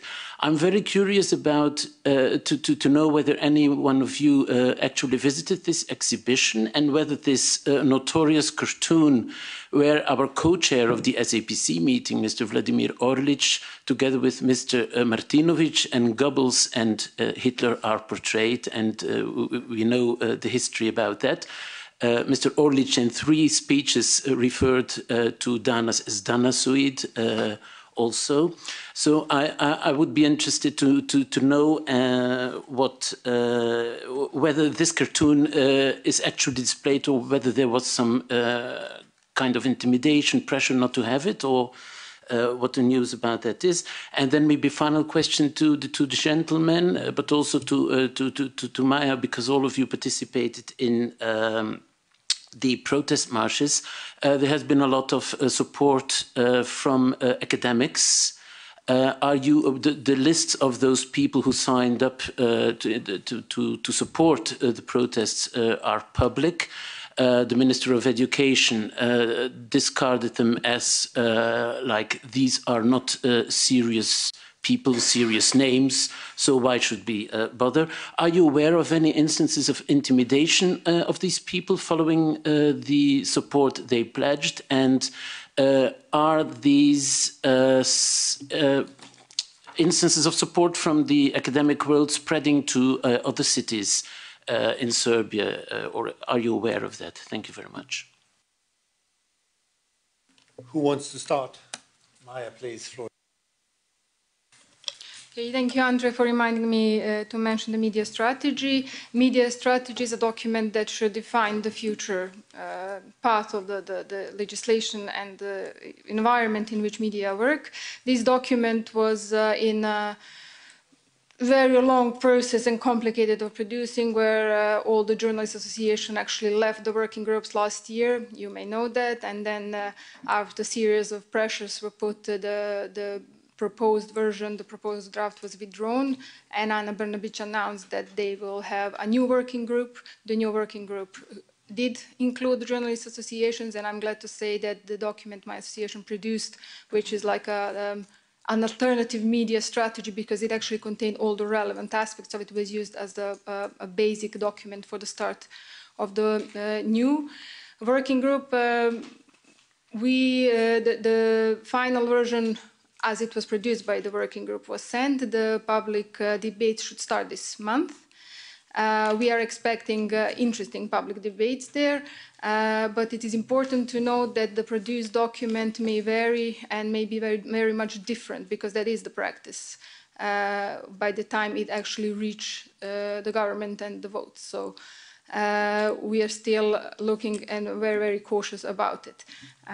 With regards to media strategy, it is important to say that this is not the only working group that we cooperated with the government.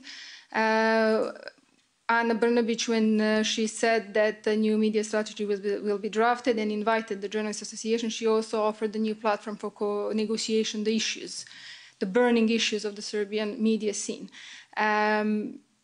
The media coalition consisted of 4 Journalists Association and 2 media association produced a draft of burning issues and gave it to the government, and a negotiating platform was formed with all the promises in the public that those will be tackled. However, months later, nothing has changed. And the coalition warned the government that it will withdraw from this platform if nothing has changed. And since things got only worse in the last 6 months, the coalition did exactly that. So that platform that was supposed to be a big success of the government because it was proved utterly unuseful and disrespectful of the journalists is now currently non-operational. We will see what will happen in the future.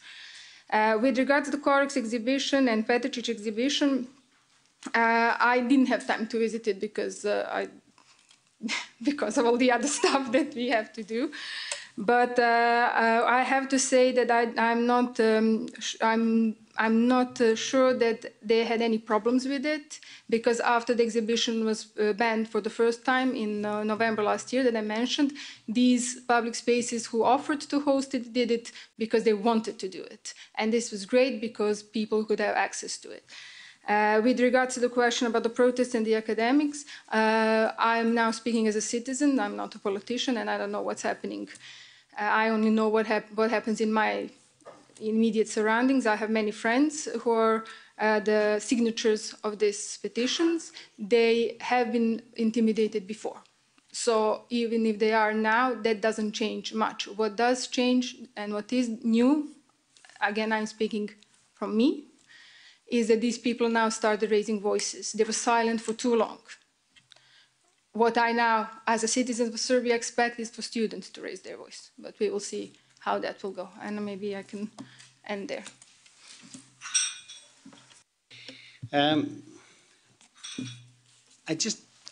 I'll try not to be overly biased. You mentioned some of the parliamentarians, and in particular this infamous Mr. Orlić from the Serbian parliament. If people are really interested in what you raised, I suggest you Google him. I suggest you put him up in the YouTube and click any of the links with regard to Mr. Orlić. I'm not going to say anything more than that. If you are interested in spending 2 minutes seeing this phenomenon, just put it up in the YouTube and then make your own judgment on the gentleman. But since I'm on the topic of the parliament, and I addressed it at the beginning that there's very little space for democratic debate in the parliament. But there's even less when it comes to the vote. I'll explain to you how voting takes place in the Serbian parliament. The speaker of the parliament has a bell, and when she rings the bell, it means you gotta vote yes. And there's no questions to be asked about this. So when an opposition tables an amendment, she doesn't vote, she doesn't ring the bell, and therefore 170, out of 250 people, they don't vote. When something is put forward by the government, she rings the bell. Again, YouTube is a marvelous resource. go and look up the Speaker of the Serbian Parliament, Madam Gojković, once wrongly ringing the bell for the amendment of an opposition. So she goes like, I'm putting forward the amendment to the opposition, blah, blah, blah, rings the bell. And then all of a sudden there are 170 votes in favor of the amendment of the opposition. Then she goes like, sorry, there's a technical glitch. I am putting again for vote the amendment of the opposition, and then all of a sudden there are like 12 votes for it. So freedom of thought is strictly prohibited in the ruling coalition. There are there's no normal functioning of democratic institutions in Serbia, and this is one of the main reasons why there's a growing number of citizens in the streets. That thing is not going to back, that genie is not going back into the bottle. And we better look into this as a reality. I very, very much hope that the European officials are not going to be the last ones to understand and to realize that the situation has changed and that there is a changed discourse that needs to be apprehended in the context of Serbia.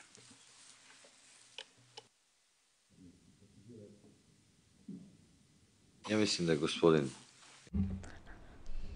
I think that Mr. Jeremić and Ms. Vasic have already described the situation well, and you now understand what the media situation is in Serbia and what the country is like and what we are fighting against and what the government is like and what kind of laws we should introduce. And just to tell you something more about Serbia, the most extreme organization in Serbia is represented by Mr. Mišo Vacic. A film has been made about him as a big hero, as a fighter, for things that I can't even mention here. And when the film was screened, the Labour minister was present at the screening, Mr. Đorđević, and that shows how our government treats some basic values. Mr. Jeremić and I just received this news.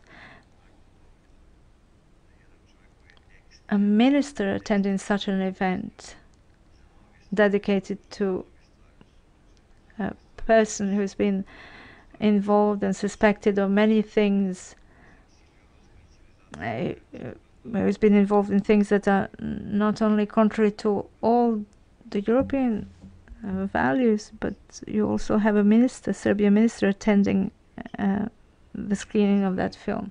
So that's what Vuk and I keep talking about. One thing is lip service about freedom, democracy, road to Europe. That's lip service and phrases only, but the other thing is the essence. If you have somebody and a government who wants to resolve the problem, you have a government like in Macedonia. They came to power, they knew what they wanted, and they had the support of Europe and the entire world, and they resolved the problem that was present for 20 years. So if someone wants to do something, they'll resolve it. If somebody is just doing things pro forma, you'll have what you have in Serbia. They're like moving towards Europe, but have the minimal support of citizens for the European road. If you've listened to us, you'll understand that we are really far, far from any kind of European standards. Thank you. Very much. If there are any other questions, please raise their hands. I would like to pose the question that is quite unusual for the opposition. Opposition has always the privilege of complaining to government. But now I will put the revised question. One of the issues that we are very, very much concerned in the European Union is the rule of law, the politicization of judiciary, the problems that not just the backlog, which is quite high in the judiciary system, but as well the politicization. If you get the power, if we now have the abracadabra powers again and give you the power, what would be the most important reforms to combat that problem? And If later on I will just give, because Ivo Weigel has as well a question, but we can take it in order this way. Please, floor is yours. A već sam rekao da je to jedna od najvažnijih stvari. I've said already that that's one of the biggest problems in Serbia. The last judicial reform in 10 years ago was not good, and now there is a need to do it again. The system is really burdened with this influence of people in power, and the system is inefficient.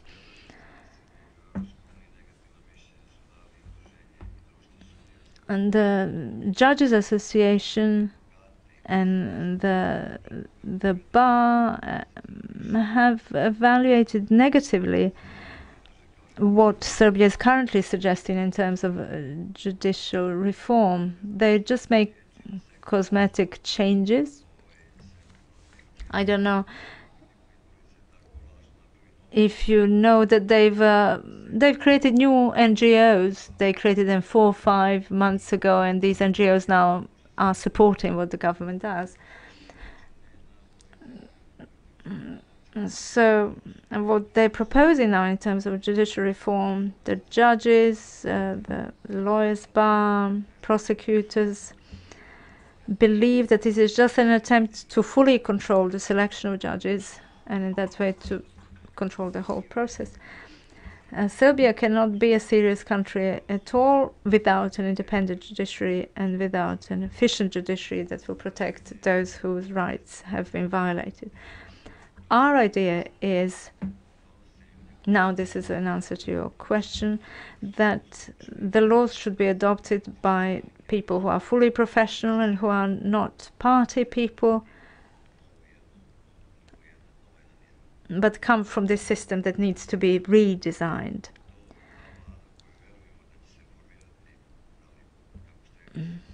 The new government that will be formed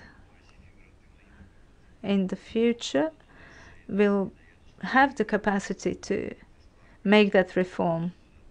There's also the problem of the Constitutional Court.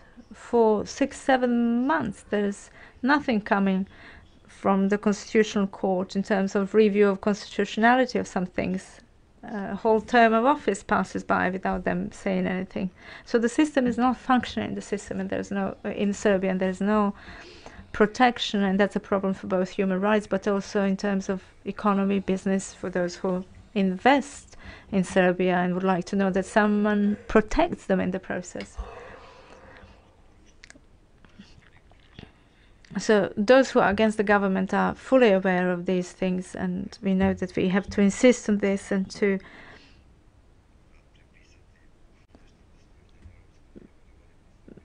design solutions by simply copy what already exists in EU countries. We can just translate it into Serbian, and it's not a problem to implement it. And Mr. Jeremić and myself were part of the government in Serbia between 2006 to 2012.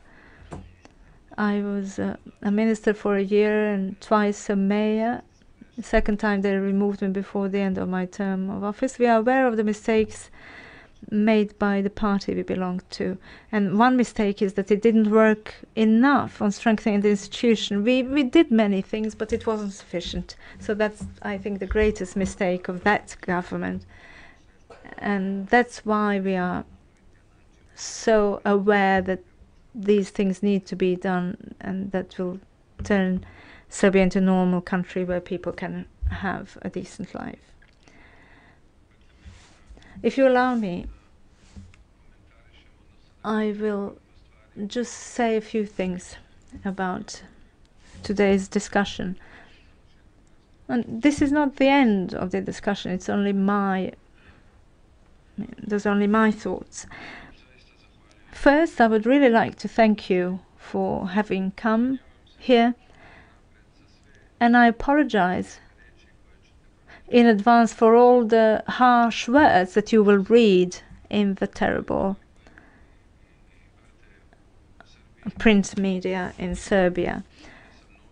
I'll repeat here, I myself I'm a journalist, and for some time I was in Belgrade. I worked there as a journalist, and I'll say something without any reservation. 30 years ago, the situation in terms of media freedom and freedom of expression was much better than 30 years ago than it is today.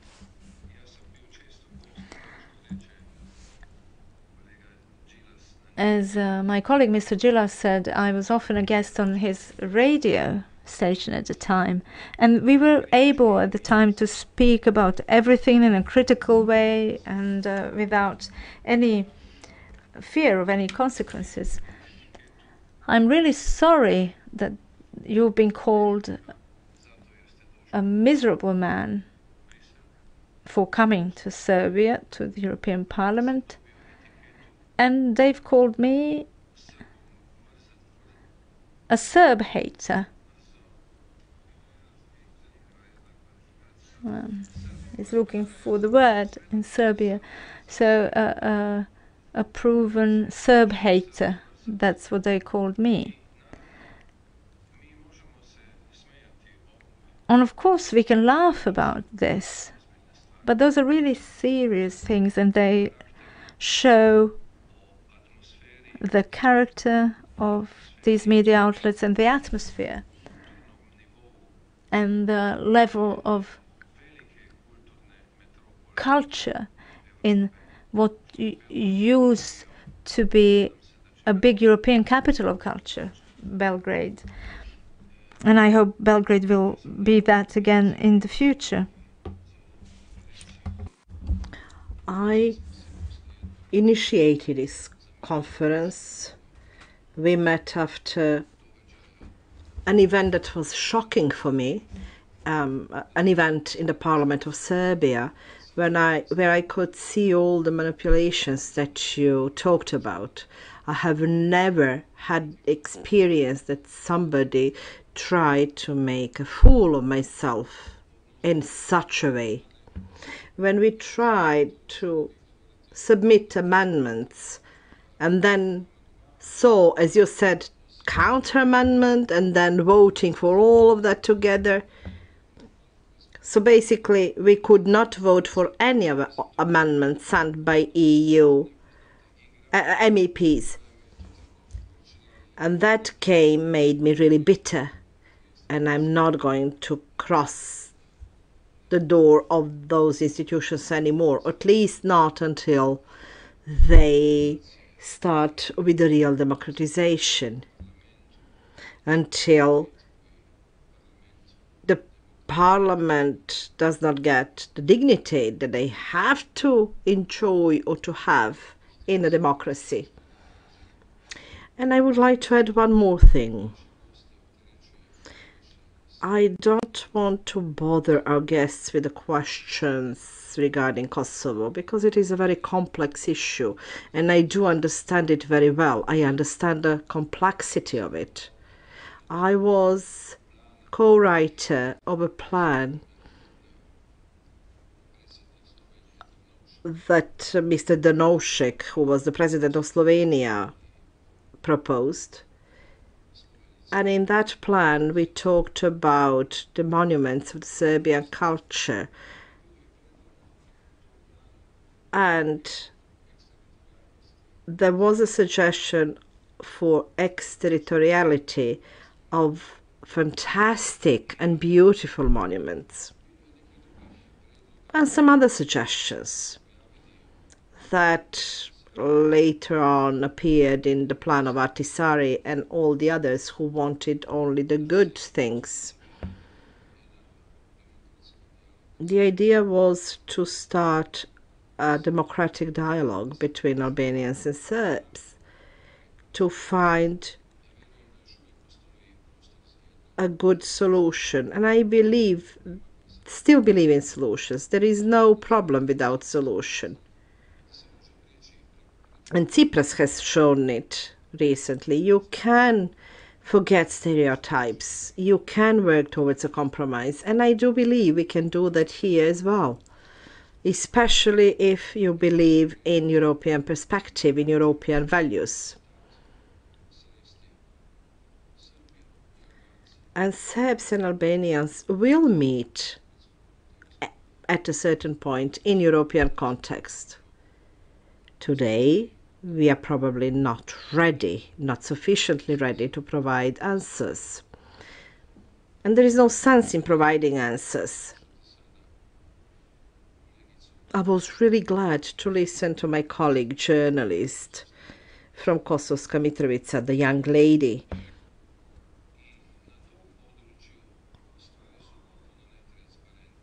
The things are lacking transparency in that field as well. And I would be really happy to use this mandate in the Parliament and initiate a discussion about the situation of Serbs in Kosovo, and to hear what do they really want, who jeopardizes their lives. It is not according to them, because the answer is not simple. Their lives are not jeopardized by Albanians. Their lives are jeopardized by the politicians from Belgrade. When you talk with priests in Kosovo, and I read and saw a couple of interviews, they warn about the solution, and they indicate the reconciliation as a possible solution. This is also my idea. I'm sorry for intervening in this, but because it is something between Albanians and Serbs, this is not the thing that we have to solve, because we only understand a small part of this complex matter. I do understand as a politician that the issue of Kosovo is being misused to keep the tension at internal level. This is an old game in those regions. You are looking for an external enemy or groups that you can name the most negative. For a while, it were Slovenians, the negative people. Briefly. At that time, I was in Belgrade. So yes, I felt the need to give my personal opinion as a friend of Serbs and Serbia. I had excellent friends, never had better friends than at that time, and never lost them, even though years have elapsed. And I would like to conclude by saying we will talk about Serbs and the future of Serbia. I would like Serbia to be a factor of stability, not to be a prima donna. A lot of people would like to have all the lights focused on them. Serbia has to become an important partner, and in future an important member state of EU, of course, providing we agree about the fundamental values for the candidate countries and the member states, and there is no discussion and negotiation about the values. Therefore, I join the criticism of my colleagues from Belgrade when they say how we come there. We come to Serbia with one wish, to become friends, but we should say that the price of friendship remains in loyalty to certain principles. We need to respect those principles. We need to walk with open eyes. We need to see when there are infringements on those principles. I believe that Serbia and Serbian politicians have been spared a lot, and even though they did not deserve it. And I believe we should talk about it a bit more. Even other people should talk about that. Maybe not us who are very emotional when it comes to that, but the dialogue has to continue, and it will be to the advantage of European perspective of Serbia, and it should be our objective and the objective of Serbia. This is the part of our discussion today as well. Further requests for the questions, and even if there were, we are about to finish in 7 minutes. So I was thinking of giving you the final word, 2 minutes each, on the subject of the Serbian European integration path, what is to be done, how it can be, what is the most important thing, and what can we do about it.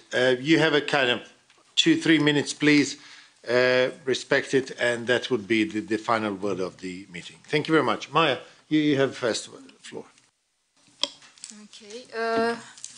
When we talk at the office and with our colleagues from other sectors of the civil society about the European integration process, we see it as an opportunity to bring changes in Serbia, like the last-minute call because we see what's happening within the EU. We can talk about Hungary and stuff, but this is the situation where our government is being asked to deliver changes. However, the concern is, and I think it has been already mentioned, that many of these changes are just a tick on a paper. They don't really mean much in practice because they're not being implemented. If we want to have a change, we need to implement all these laws. Also, we have noticed that some of the reports submitted by the state are actually not very true. But yes, we do see this process as an opportunity to introduce changes, to introduce values, international standards with regards to, for example, freedom of expression, media, and all other. So with that respect, I would maybe say that if we don't do it now, I'm not sure when we will be able to do it given the circumstances. Again, I can only confirm that without access to information, the correct, timely, and accurate information, citizens of Serbia and any other country cannot make an informed choice. And if they cannot do that, they cannot control their destiny, and that is a big concern. So this is, together, of course, with the rule of law, should be a priority. Again, if we have the rule of law, we don't have any other problems. So maybe leave it at that. Thank you very much. Gentlemen, you can choose the order. Who will speak first? Then you have 4 minutes. Hvala na poverenju pre svega. Thank you for your trust. Thank you once again for this excellent opportunity to exchange the ideas and opinion in the heart of Europe, in the heart of democracy or democratic institutions of contemporary or modern European project. It was an honor for us, and I do hope they will continue this dialogue in the future, as I said. I also mentioned at the beginning that Serbia has always belonged and will always belong to Europe. No matter the political circumstances, obstacles, we will be part of European family of people. I do believe that the problems we are facing are temporary and that we will solve them within this generation. We in Serbia, we will do everything we can to fight for freedom, to live in a country that will be called free.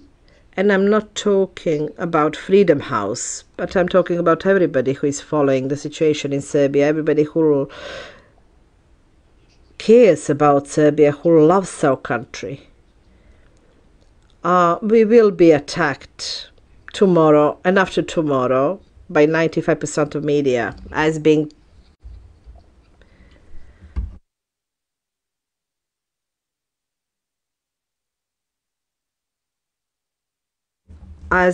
against the government or responsible for treason.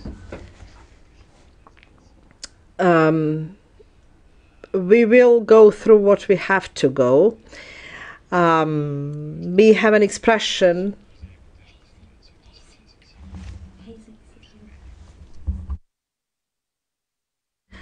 let's say, hazing in our country.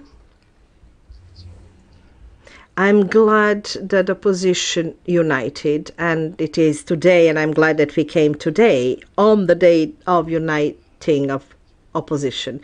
We were not there to sign it, but we will do it tomorrow.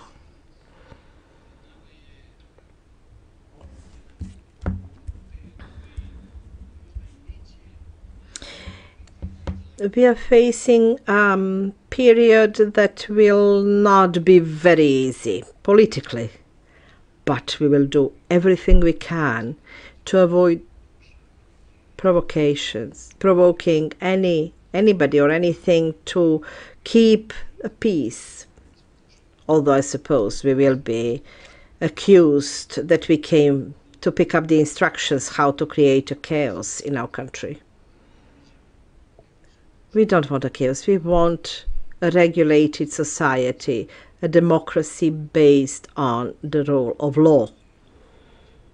A lot of things have been done wrongly in recent times, and the damage cannot be compensated.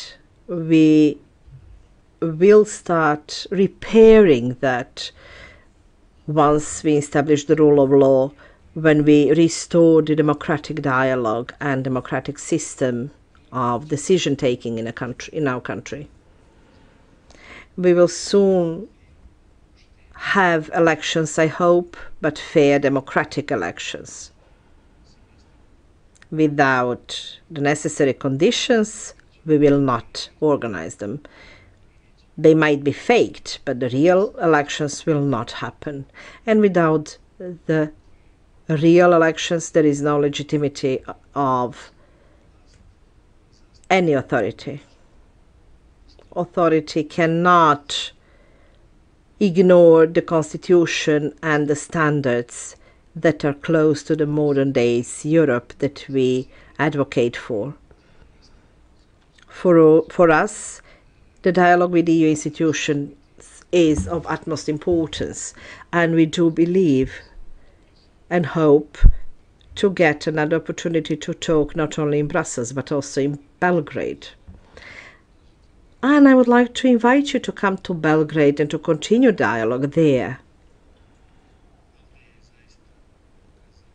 ALDE has shown courage and that they are open-minded and open towards us, and I hope that the other groups in the Parliament will be ready to listen to other side of the story, not just the stories of the government. Not just the rapporteur, but also the others will hopefully spend more time talking to the opposition. And this seminar today has made a first important step towards that. I believe we opened a door of a very necessary dialogue. Thank you for hospitality and for the opportunity to give or to transfer our opinion. And I hope you will hear a lot from Serbia. Serbia is waking up and the things will change. Thank you. For today, thanks for our guests for coming. Thanks for giving us this opportunity to listen to what has happened in the country. Thanks to you coming here, and about the next meeting you will be informed. Thank you very much for today.